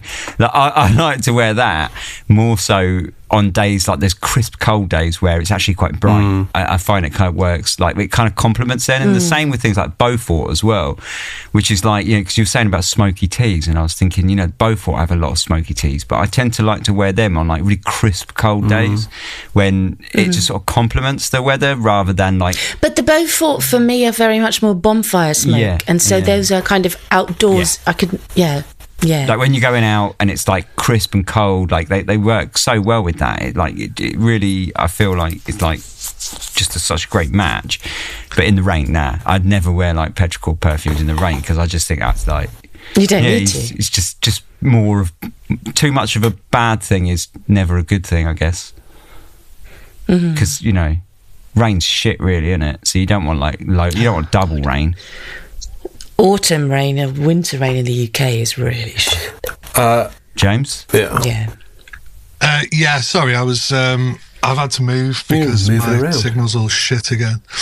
You're gradually getting back to the bed. I am in bed again. I'm terrible signal. Gonna have to lay down. Oh no! Here I am in my high-gy duvet. Oh dear. Well, I've got new pillows, actually. How nice is new pillows? Nice. Oh well, you say that, but I mean, I've had one of my pillows is one that I've had for about 15 years, and it's essentially like flattened to almost nothing, and yet it's perfect, and I still love it, and I sort of tend to encapsulate it in multiple. Well, I've got a sweaty head, you see, and I rock through them. If mine was 15 years old, it'd be like fucking blue cheese. Well, you wash them occasionally. Do wash them occasionally, and put them in like. Yeah, I know you can, but mine just fucking after a few years, you've got to get rid of them. Fair enough. And we have a bit of a conflict. We have a bit of a conflict in our house because I always, when I've like lived on my own, I always had nice duck down, a bit of John Lewis, a bit of class. And Jenny like hates those down pillows. I don't know why, because they're fucking best. Oh my god, I've got the same thing with the husband. Like, I am all about really expensive bedding. If you can spend nothing, I'll eat beans for a month if it means I can have duck down pillows and a proper duvet. He's like $9.99 from Asda, and to me that's just like, it's just asking yourself to sweat at night. That's not it's fucking high gear. Just cover yourself. No, it's not high gear. It's just like, how much more synthetic shit can you put around yourself? Hang on. Yeah, so quick vote. So I'm very, very much pro feather. Fliss, you're pro feather. James, pro feather. Ben, pro feather. Oh yeah, you wouldn't have any of that. Okay, thank God. Sure. Right. You say that though. There's an amazing company from Yorkshire that do wool. They do like their sheep, and they do wool pillows, and it's all full of natural wool, and it's like a feather, but it's very good at heat sort of regulation. Interesting. Okay, so you're in bed. Rain. So rainy perfume. Yes. So okay. What I was going to make. We're not going to talk about this at all. I was going to make the point before that Dan has been living in Manchester. He has a sort of disproportionate amount of rainy days to other people, don't you? Yeah, true. It's all right for you, pair, in your fucking, sunny seaside towns. Yep. He's got to live in the fucking squalor. Fucking. The thing is, though, steady, squalor. Fucking hell. Thing is, though, sunny seaside towns are great when it really is sunny, and then when it rains, it's like twice as fucking bad. Yeah, it's more depressing. It's extra depressing. It's like howling wind and rain, and just no one around, and it's just it's miserable. Yeah. Well, Manchester's usually raining. You are right, James. We are blessed with rain. I'm not being mean about that. I love Manchester. My family's from Manchester. I've got a lot of affection for the place, and I think a lot of people make a lot about it raining all the time, but it's like it rains all the time everywhere in the UK, pretty much. But yes, okay, it is rainy in Manchester. But so really, I understand why you don't give it that as much thought, maybe because you're kind of it's a bit of a, I don't know what you call it, a fucking busman's holiday. I don't know what I'm trying to say. But anyway, I wore this today. So I'm just thinking about today what I wore. This is called Dunhill. And do you know what? It's just some coordinates, which is an annoying name for a perfume, isn't it? It's like longitude and latitude fucking lines. It's like 51, 23. But where are the coordinates for? Where do they point? Are you saying... Not fucking... No. Are you saying the Pegwell Bake people didn't get there first? Do you know what? Right, it's a really cheap shit fragrance as well, in a lot of ways. What are the coordinates? I'm going to look it up. Do you know what? I can't. It doesn't even say on the bottle, but I remember it was like 51.3 north. Yeah, that's it. That's the one. But that's only going to give you one. Exactly. Thing, yeah. So it's not even fucking triangulating the shit. It's just going 51.3 north. Okay. Well, that was no use then. Because there's the dudes from Margate that do all of their perfumes from longitude and latitude. Oh yeah, those guys. Pegwell Bay. But actually, it's like Pegwell Bay and I don't know, Walpole Bay, other bays, wherever. But it actually does mean somewhere. Yeah. This is just indistinct. Anyway, it's a kind of shitty, musky thing. But again, I needed something not quite fully into winter, but has a little bit of freshness, quite cheap and throwaway. However, I would say that now talking about, because you asked Ben the question, do you wear those petrichor things? I do have that little Demeter Thunderstorm. Oh yeah. Oh, me too. Would I wear that if it was raining? I mean, same with the most depressing that reminds me of like drizzle, right? Not even rain. It reminds me of drizzle. Is Encre Noir by Lalique, which to me is a kind of, it's a depressing day when you go to a funeral type, vibe on that one. Which I don't wear it. I got rid of it years ago because I don't really like it. But I wouldn't wear the Thunderstorm ever. I have a little 30ml, which is, for me, it's a reference bottle, which is an interesting thing to have because of all the jasmine in it. But I wouldn't ever wear it. It's not to wear, as far as I'm concerned. It's to sniff the cap off and go, oh, that's an interesting thing to have in my collection. But I would never put it on. I'm exactly the same, right? I would never put it on either. I do have it still, but it lives even in a different thing for my collection because I'm like, those Demeters don't even not deserve, that's a bit mean, because I like the idea of them, but they're not in my perfumes because they're not really perfume for that exact same reason. But if you want something that is sort of perfume, this is Min New York and it's called Moon Dust. I had an argument with them on Instagram. Oh yeah. Yeah. Oh. So I think they must have hired some sort of like, I don't know, Instagram bot fucking people or whatever, and they basically just kept like vomiting up posts, like comments on all my posts going, I mean, that's fascinating, but have you tried Min New York old wooden bench or something? It's the it's an unparalleled blah blah blah blah. And I kept replying, can you stop fucking doing this, please? And in the end, I sort of posted like a whole bunch of their comments on my story going, look at these bell ends, and they blocked me. So yeah. Oh well. At least it stopped them fucking spamming my Instagram account. Well, they were one of those brands where, again, I bought that in Paris for some stupid money. They all showed up in TK Maxx for like fuck all. Like the 20 quid they were in TK. No, I've told you that, Isn't it and like you're a angry barrel about one? Yeah, old barrel or something. Yeah, it was like 15 quid. Yeah, that was what I was going to say. Yeah. You look like I've just shot your dog. Sorry, mate. Well, no, that's all right. It's okay. So, what do I wear? Okay, love this. I wear this in the rain. Is that Davidoff Zeno? Which is Zeno. Basically, Tom Ford Beau de Jour is just a clone of that. Wow. Okay. Is it really? Yeah. Do you know what? The Tom Ford is a clone of Zeno. Correct. Yeah. Yeah. I mean, okay. Wow. Okay, yeah. All right. I get that.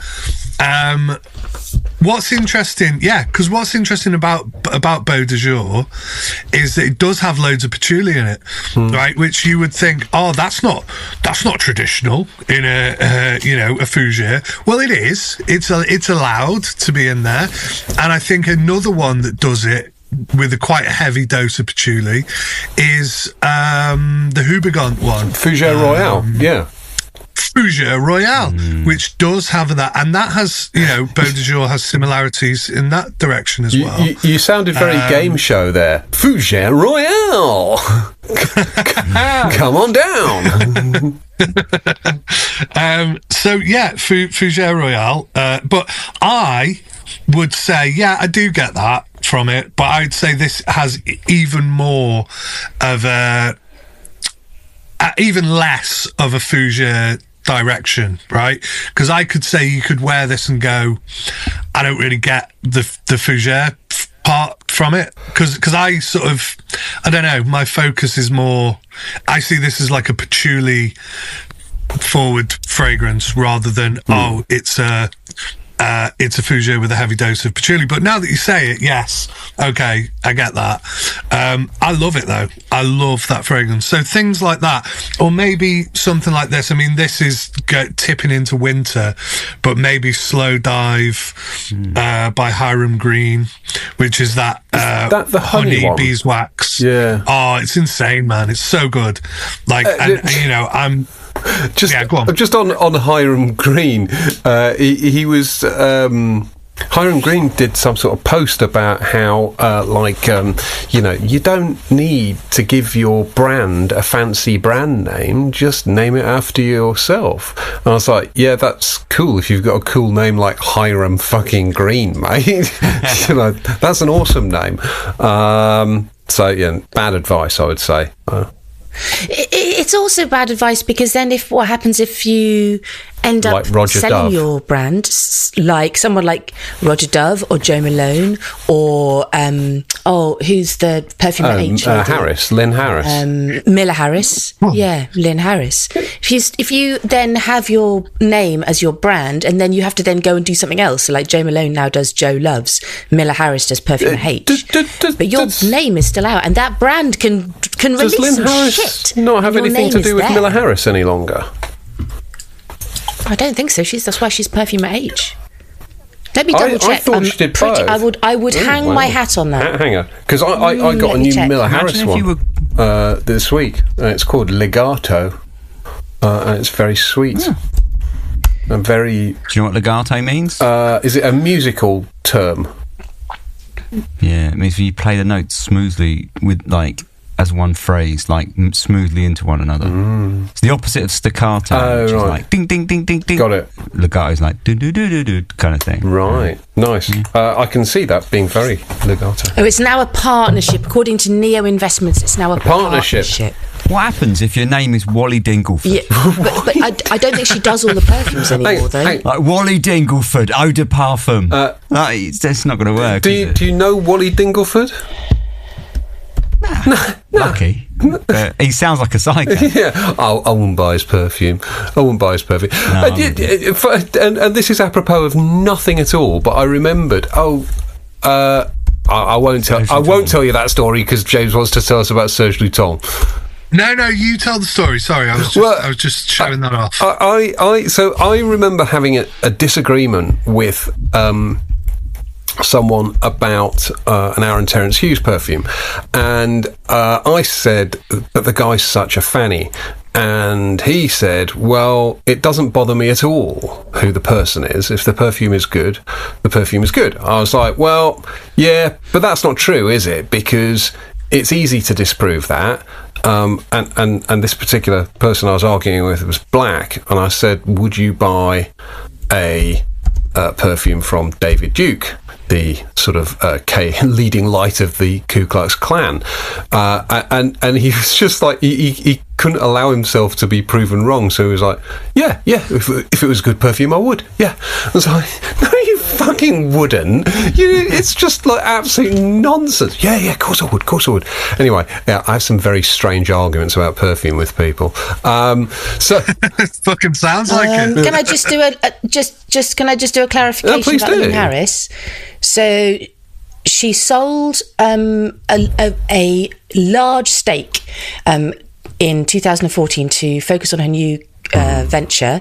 She still retains a stake, but she's no longer the perfumer, and so the Legato that you've just bought is perfumed by Mathieu Nardin. Oh.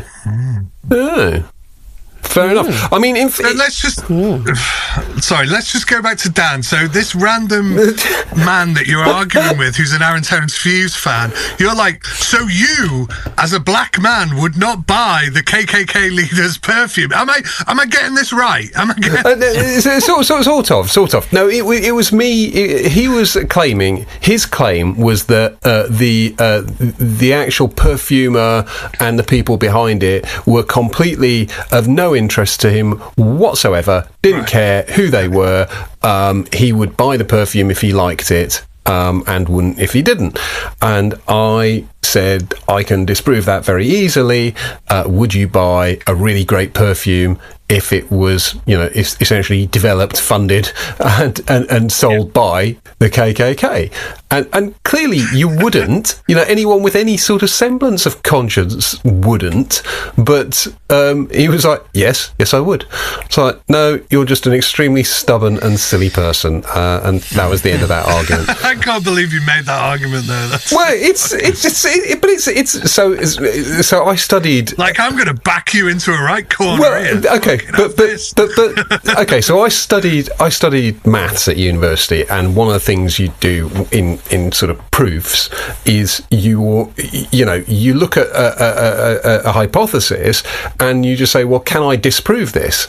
And is it possible to create a scenario whereby you're disproving it? And of course it is. It's fucking trivial to create that scenario. And yes, it's extreme and silly, but what it does is it says, well, this hypothesis simply does not hold true for all circumstances. Therefore, it's not valid. So it was very easy to dismiss. But it's also a very mathematical, methodical sort of way to do things where you can go, but what about nuance? And you go, there is no fucking nuance. But fuck you and your nuance. And if it doesn't work out, exactly. Fuck you and your nuance, you David Duke supporting. Formula for nuance? We haven't got one, so fuck off. You David Duke perfume buying cunt. Right, so do you know a good perfume that does lean into the weather? Just to get back, because we were saying no. But I wanted to go back one previous point actually before we go back to the weather thing, because actually I need to jump back through what Fliss was saying and then go to James's perfume that you held up. But the thing I wanted to jump through with Fliss was where you said Matthew Nardin. Is that how you pronounce it, or whatever? Matthew Nardin. And that may explain why I quite like this Miller Harris perfume, because on the whole, I found all Lynn Harris's perfumes are very competent, but leave me emotionally blank. Like, I get very little from them. And, yeah. We've had this conversation before, well, and I agree with you. Fucking hell, I'm boring and predictable. Right, so I've gone back through you. No, but I agree with you, because I think they are incredibly competent, and there was ones that I really want to love, but they don't move me emotionally, so I've had them go through my collection, but I don't have any in my collection right now, and I feel like I should. I feel like I want to support her more. I can't because her perfumes make me feel cold. Okay, good. So, James, can we go back to the bottle of perfume you held up?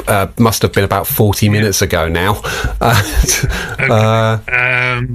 So it was 5 o'clock au gingembre. Au gingembre. Is that gingerbread? Is that what it is? Au gingembre? No, what does it mean? It's just ginger. Oh, ginger. Okay. Yeah. I've never tried it. I don't know why they put all extra shit in it. You've never tried it? I've never tried it. Oh, it's amazing. Is it? Amazing. It's really good. It is really good, yeah, because it's not like, in fact, coming back to Demeter, they do a gingerbread, right, and it's like horrible, right? It's kind of nice to go, oh, that smells a bit like gingerbread, and there are a few perfumes and candles and things at Christmas that you go, oh yeah, that's reminiscent of gingerbread, but instantly it's like, no, actually it's not, and it's just a horrible, like, cheap, spicy shite. Whereas this is probably the nicest of a completely, because ginger is often used as that fresh ginger, you know, with citrus, and like it's supposed to have like bite, and it feels like fresh, like ginger root or whatever. Whereas some of the other things, you know, that are more like baked good, kind of gingery, yeah, that sort of vibe, or like ginger that you might find in elsewhere. This is probably the best one, because it still has, I don't know, something of like a natural quality, but it's kind of like just a woody, gingery thing. It's not too gourmandy, it's not too sweet. I love it. Hence, this is like my second bottle, and it's like depleted. So yeah. It's good stuff, I have to say. It's good stuff. Okay, well, I will have to make more of an effort to check out Serge Luton. We should do a Serge Luton episode. We should, but then you're going to have to send me lots of them, because I don't own a single one, so that's not ideal, is it? Yeah. You don't own a single one? Correct. Wow. I reckon between us we can cover quite a lot, though. I reckon I've got about 6 or 7 that I can probably send. Yeah, I've got loads. Yeah, I've got good 3 or 4. I don't own a single Serge Luton, and I don't own a single L'Artisan Parfumeur. Ooh, I've got a few of those as well. Bloody hell. So, should I just leave now? Is that? Should I get the fuck out? Please say yes, because I'll do anything to fucking quit. Stay, and we will. I'll do anything to go. Please let me go. No, bastards. Oh, we were all a little bit in shock by that. Not a single L'Artisan Parfumeur. No, not a single Serge Luton or L'Artisan Parfumeur. But I do have 2 Unique Luxury, so get on that. Yeah. Okay, yeah. Okay. Unique. That's how you pronounce it, I believe. Unique. It's Really? unique. How are they? They're very strong. They're very strong. They're like sort of Turkish sledgehammer perfumes. Okay. We have to get you smelling some Serge Luton. We really do. He was like when niche was first becoming niche. When niche we knew. When Yeah. When niche were new, that was like your gold standard. Yeah, I know, and I feel terrible about it. Well, let's expunge that feeling, darling. Okay, so let's get back to rainy day perfumes. Is there anything apart from the petrichor that you would not wear on a rainy day, Ben? You know, what are the things you sort of immediately think are a fucking hard no here? Probably, but can I quickly shout out this one, right? Yes. As one that I would wear, and it's sort of the opposite of what I said, where it does lean into it, and it's Blasted Heath by Penhaligon's, which is now like fully discontinued, and it's really quite experimental for Penhaligon's. Like, you wouldn't think, but it basically starts out with this like bastard salt cold thing. Bastard. That's like very like a salty sort of marine aqua kind of perfume, but very quickly starts drying down into a sort of tobacco, rum, patchouli type thing, which is like a real contrast in dry down. So you kind of get the best of both worlds, and I really like that for like cold weather, like cold, wet, damp days, because I think it's supposed to sort of be like, you know, smell like you're standing on a cliff in the wind and just getting like salt water smashed in your face, and it kind of does work like that. And I think in that kind of rain, I just think it quite works. So I quite like that one. Stuff I wouldn't wear in the rain at all ever. Do you know what? I think I'd probably just, like, apart from the petrichor stuff, which I feel like is just a clash. It's almost like, you know, it's like wearing pink and orange at the same time. You just wouldn't do it. But outside of that, like, I think I'd probably would give most things a go. I would wear pink and orange together. I think, like, would you? I think so. Do you know, all I had in my mind with pink and orange was the old Test Match Special guy, Blowers. Does no one like cricket here? No one listens to Test Match Special. Not desperately. Okay. Well, Blowers was like the old posh old guy who was like always dressed really eccentrically, and he'd wear like pink trousers and an orange shirt or something. Right. I love him. Like straw boater. Yeah, he's hilarious. But yeah, no, I don't think anything really. So outside of those like really petrichor type perfumes, I think probably everything else is a goer. I don't think everything's a winner. Like I say, I think like for me, like stuff that's like a bit vanillic, bit woody, bit resinous is the winner stuff. But everything else I'd still wear, because I was thinking actually like things like Guerlain, L'Homme Ideal Cool. Or no, L'Homme Ideal Cologne, I think, or Cool. I think it's called the white one. They discontinued. Cologne. Is it Cologne? It smells a bit like Dior Vetiver, actually. Yeah, I got a little bottle of that on your recommendation. It's very nice.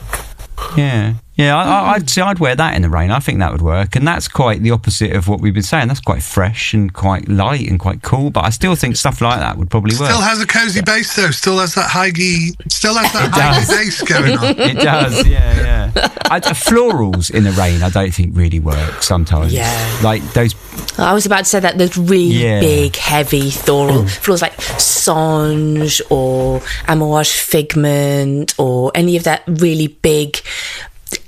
Nuit Andalouse, those big gardenias and those big tuberoses, I wouldn't. And I wear tuberose more than I should, but I wouldn't be wearing even Dentello Cœur in the rain. Yeah, so do you think that like the rain or the weather conditions generally, we know extremes of temperature, winter, summer, stuff like that, but the actual, because rain does have these smells associated with it, or the greenery or the jasmine, or just even like, because it's not even the jasmine really, it's like there's different smells when things are wet, like the hedges smell different. I don't know. Do you think that affects the perfume that you're wearing and makes it smell different to you, or not? I just think it feels too much. It feels like wearing a cashmere jumper in August on a hot day. I find it a bit choking. Whereas those big heavy florals in the summertime when it's warm, they bloom, whether it's hot in the day or whether it's hot in the evenings. There's a blooming about them that kind of you become like a bubble of like heady indolic sexiness. Whereas in the rain, in the wet rain, I just can't be asked to do that. Yeah, I can't be asked if my feet are cold. But also, let's say it was a really crisp winter day, so we're still in the cold temperatures, but it's not raining and it's very clear. Do you think the florals do they have a different way of like blooming in the cold than they do in the warm? Or yeah, and I find them a bit. I feel they're flatter. Yeah. And I'm not going to waste all of that cash. Feeling flat. Because exactly. You've got your florals for when they're going to bloom, which is when you want to wear them. Yeah. So that's all fine as well. Thank you. You're welcome. Thank you. That's okay. It's okay for you to wear. I've approved what you can wear for rainy days now, so that's good. Tugs Forelock, thank you, sir. Curtsies, Leezerin. So, what was the other thing? Oh, I was going to say, Demeter, I also have this one. I have one called Rain. Have you ever tried that one? What does it smell of? How does it differ from the thunderstorm? It differs in a big way in that it clearly goes, rain doesn't fucking smell of anything. So let's just like make a kind of aquatic sort of fragrance maybe, and just go, rain. And that's what they did. It smells pretty pleasant, but it doesn't smell of anything real. Rain, yeah. I bought a perfume by Royal Crown called Rain, but it was just a clone of Green Irish Tweed, which was quite a little bit depressing, really. Bit of a disappointment. Depressing. Green Irish Tweed's a good rainy one, isn't it? Yes. Yeah, I'd say so. It's kind of dewy. It's sort of dewy. Yeah. I like... So particularly I like Green Irish Tweed on a very hot day. I think it's great for that sort of fresh cut grass kind of thing. I think it goes very, very nicely with a warm day. But I find myself often, and I'm sure this is sort of uniquely British, where I'm sort of usually nostalgic or pining for the season that I'm not in. So it's fucking boiling outside and I'm like, oh god, I can't wait till Christmas and I can wear fucking coats and long trousers and stuff. You get to Christmas and it's like, god, I can't wait for the summer where I can just wear shorts and a t-shirt. It's just like typical contrary twat. So yeah, which is why I don't particularly have a strong sort of seasonality to my perfume. Just out of interest, because I've seen a few people do this and it baffles me, and I'm not sure it works for people like us, but so what I've seen is people have almost like a seasonal selection of perfumes. So they might have a cupboard of shame with all their kind of perfumes stored away in it. But what they'll do is get like 10 or 15 of them out and put them on like a Lazy Susan type display thing. And like that's my seasonal these are my choices for the next 12 weeks. And I'm going to limit myself to that. It's a bit like those people who put away their winter wardrobe and sort of, I don't know, put it away in the loft because it's summer and stuff. I didn't ever used to do that, but I started doing it about 2 years ago, and I found it a really useful way of getting more wear out of things. And I didn't limit myself to it, and it was certainly maybe only like this month or 2 months, but I definitely rotate through my perfumes. It's going to change now I've got my cabinet. You can see it all. My cabinet. But before, when everything was in these big heavy drawers, the effort of getting things out, and there is that kind of out of sight, out of mind thing. And for me, getting out things that I think are, so like now it's autumn but not quite Christmas, and I want things that maybe all those rainy teas out. I would maybe want some light gourmands out and maybe one or two freshy things, and I would definitely put them out on top of the shelf, and I wouldn't limit myself to it, but it would be a good nudge to remind myself to wear it, because otherwise it just sits in a cupboard and I don't think about it. So kind of, I do it. I'm not strict about it, but I find it a good way of reminding myself of what I have. Ben, do you rotate? Do you have a rotating... No, that's wrong, and that sounds like the sort of thing that Patrick Bateman might do or something. It's, pure psychopath. Yeah, it's... plus, to be honest, I'm not, like... Because, like, when I wear stuff like today we're talking about wearing stuff with the weather and stuff, like, I like to do that, like, most of the time. But sometimes you're like, fuck it, I'm just going to wear something, like, totally off, like, piste and just... So, if you had them on, like, a little tray, I'd feel limited. You can still do that. No, but if you can still do that, so it's like the rules are there, but then you can't break the rules. Are meant to be broken. Like if you've got them on the tray, there's ones on the tray, right? You're fooling no one. This is interesting in your head. You don't break the rules at all. You are far too good. My God. You don't know me. Do you know what? I had that from my 15-year-old daughter the other day. She said, "Dad, you don't know me. You don't know the life I lead." Like, what? Oh my God. Well, your other one is clearly, expanding her mind because she's buying bloody trip blankets. Trip blankets, that's exactly what it is. Yeah. Trip blanket. That is what it is. Yeah, it's a sensory sock trip blanket. You're not, I want to feel like nice things on my skin. You're on drugs. I'd be like, Mrs., I'm coming down to that uni. I'm going to doorstep you and find out what you're doing. That's what I'd be saying. Yeah. One term, and you're already tripping balls. Wow. Now, you want to be a fucking starfish? I mean, what are you doing? Yeah, excellent. Now I feel like a bad father.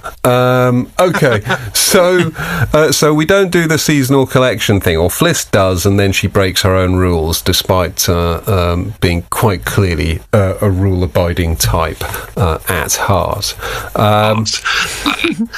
There's a little bit of feedback there. I feel like I've kind of done as much rain-related shit as I can, and being the contrary type, I kind of want to just think about sunshine just for a little bit, because I just really, really want some sunshine. Although on a rainy day. Oh my God. You're welcome. Yeah. Who was that by? Was it? Does your soul want to strip away? It does, doesn't it? No. Right. Stop it. We're being awfully naughty this episode, aren't we? Poor Dan. You're being willfully unruly, and it's most unhelpful. You're causing a rumpus, and honestly, get us all sensory jackets or whatever, and we'll be better. Yeah, get us some sensory sock. Yeah, sensory sock. That'd be a good name for a perfume, and all. The sensory sock. Yeah, great name for a band. Sock.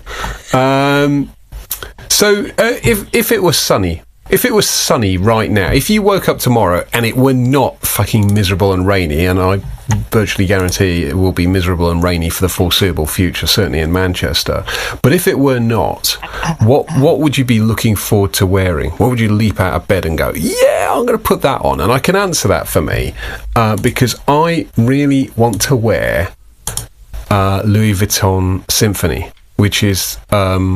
a really bright, I think I sent samples of them, didn't I? It's a very bright, sort of grapefruity, zingy, sort of neon thing. And it's certainly, I don't think it would be weather ideal for the next few days. But if it was sunny tomorrow, that's what I would be grabbing, I reckon. What about yourself, James? Well, I really liked that one, and then I actually wore it and had a realisation that it was not that great. Yeah, I remember this. I loved it at the time. Yeah, it was like, and again, I'm not saying that with any, I'm not sort of relishing saying that. I did like many of those perfumes, and that was one that I was like, wow, when I first tried it. And then, yeah, it disappointed slightly on the wear, but excuse me, I can see why that would be a go-to for a sunny day. I would say Batucada. That's very, very summery. Love that. Yeah, nice. Is that the one you described as being like a Del Boy cocktail? Probably. I think I prefer Ben's of sodden fucking panties or whatever.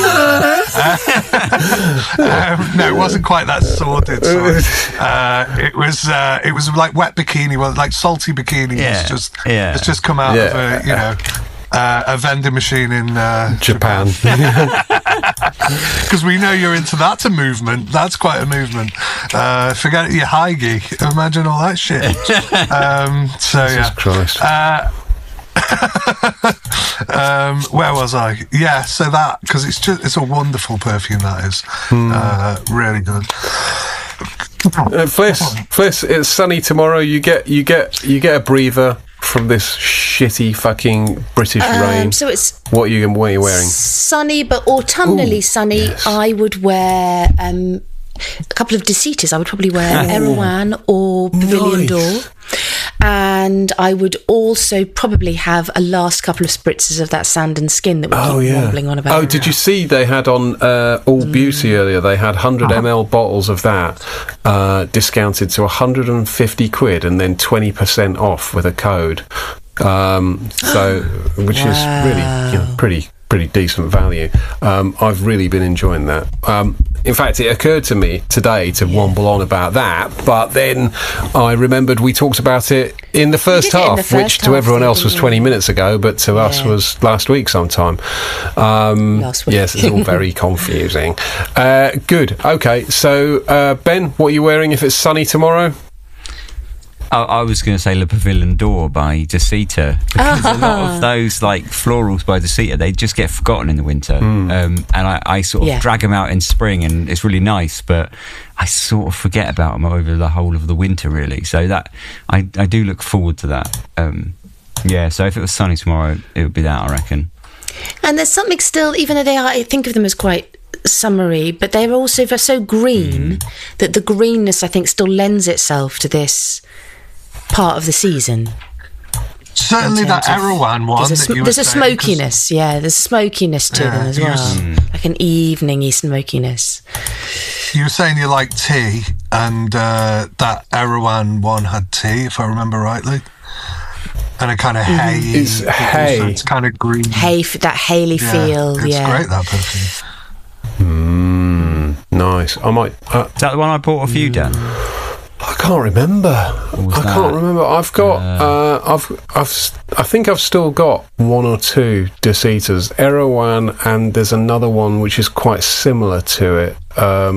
Which name I can't remember now. I sort of went off them after she got the arsehole with us and didn't want to join the podcast. But I don't interpret that. She didn't get the arsehole, did she? I think. Did she? I think she was just very busy. I think she was just very busy. I got the impression she got the arsehole because we'd suggested that possibly she might not be the perfumer, but hey ho. Oh, right. I may be wrong. Isara is the one I bought. Isara. I think I might have repurchased that. I think I might have it, Isara. Isara and Erewhon are quite similar from memory. But, I might dig those out. That's actually quite a good call for, like, all weather, It's just a good universal sort of perfume. And it's quite subtle, isn't it? Yeah, I think there are perfumes that can just be worn whenever. It doesn't have to be rainy or sunny or cold or fucking warm or whatever. That Crépuscule des Âmes, the Atelier des Eaux one, Ben, that you sort of recommended. I've been absolutely loving that recently, and I think that's a great all-round perfume that you could wear for any situation. I know we sort of we're a bit unusual in that we spend far too much time thinking about what perfume to wear for any given scenario or whatever, but actually, if you just had one perfume and you just wanted to smell good most of the time, that would do it quite nicely, I reckon. I don't think it'd be out of place in any weather or situation. Very much enjoyed that. I mean, what James, what would be your like go-to,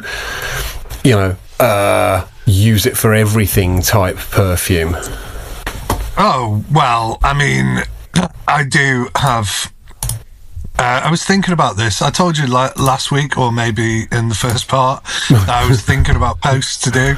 I thought about that. Hey, top 10 most like wearable things ever. So I would do probably, just because I've got 3 perfumes that are pretty much the same, but there's like better versions.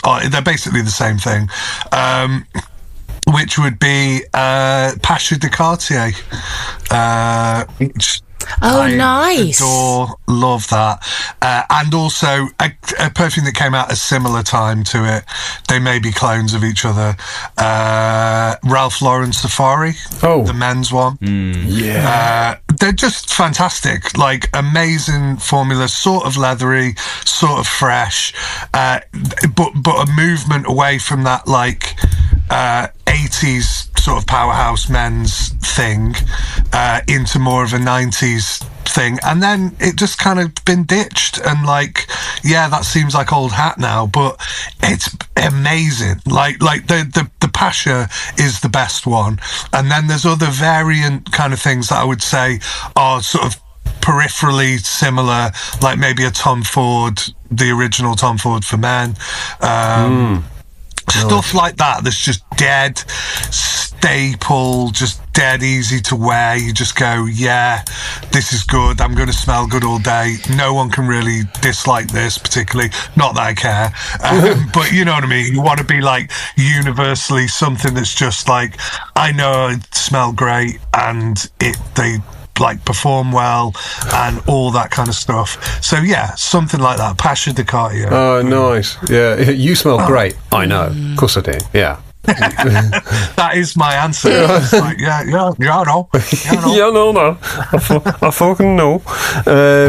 Yeah, I think Safari is the one out of that lot that you mentioned that I actually have, and I think that's a fantastic perfume and extremely versatile, and I'd certainly wear that in the rain. In fact, almost to be contrary, it's like, ooh, Safari, nice kind of dry, arid leather. It's pissing it down outside. Yeah, no, I've got nice dry arid leather on my skin, so that's cool.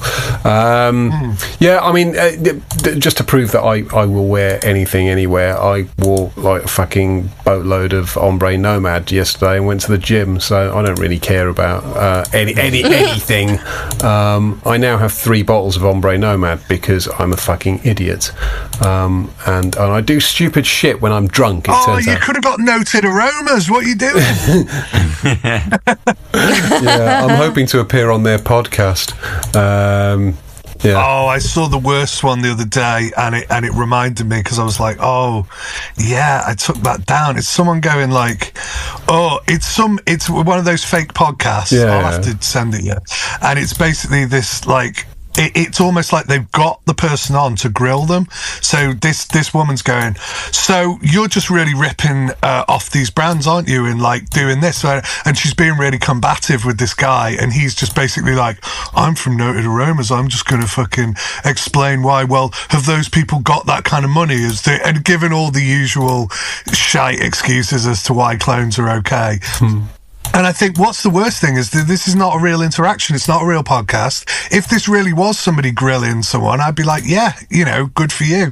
But they're both fucking actors doing a scenario that's been cooked up by the brand. It's just horrible. Like, you know, it's just bullshit. I mean, it sounds like good marketing to me. I'm down for it, but yeah, it's yeah. I could have got Noted Aromas, but I do stupid things when I'm drunk, and I do things like buy. I bought a few 3 bottles of 3 bottles of Ombre Nomad. Yeah. What else did I buy this week? I bought 100 ml bottle of By Man, D&G By Man, which I love that. I don't know why I bought a 100 ml bottle. I had 40 ml in a bottle that I'd had for like 8 years.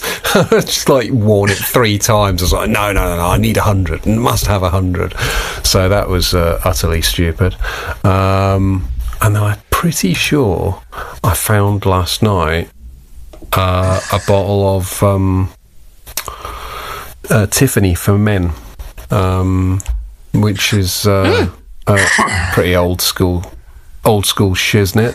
So king of stupid drunk purchases. Anyway, right.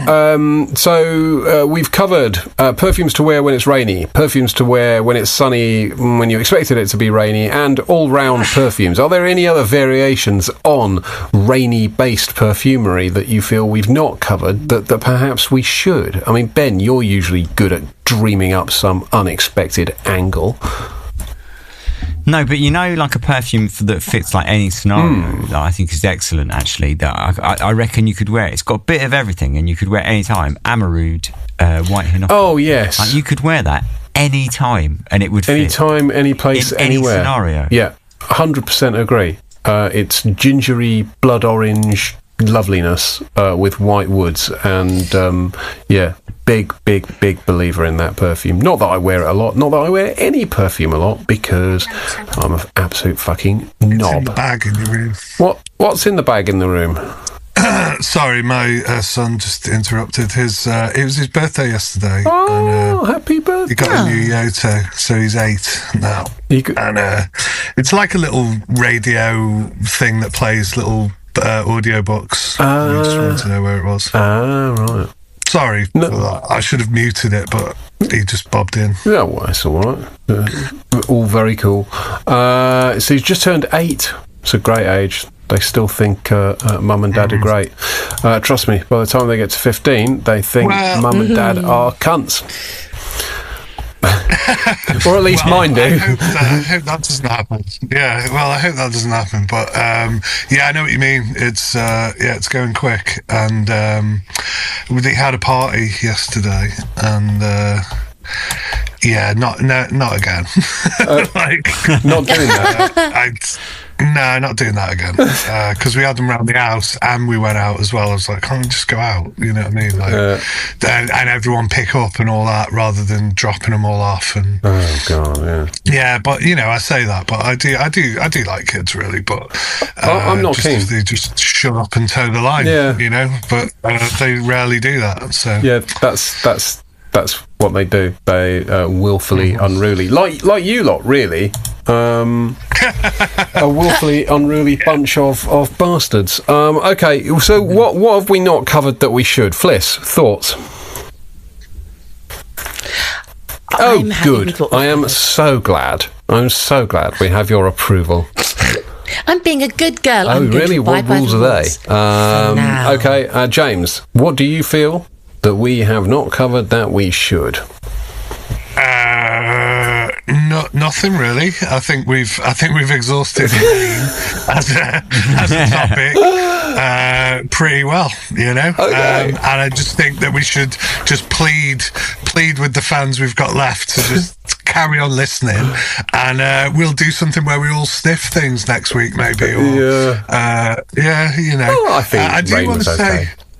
Yeah, rain was. No, I'm not slagging off the rain. It's good. We can talk about anything. As lot, I think. Really, just reminds me actually of. Just because we can doesn't mean we should. True. That's true. James, what are you reminded of? Perfumers.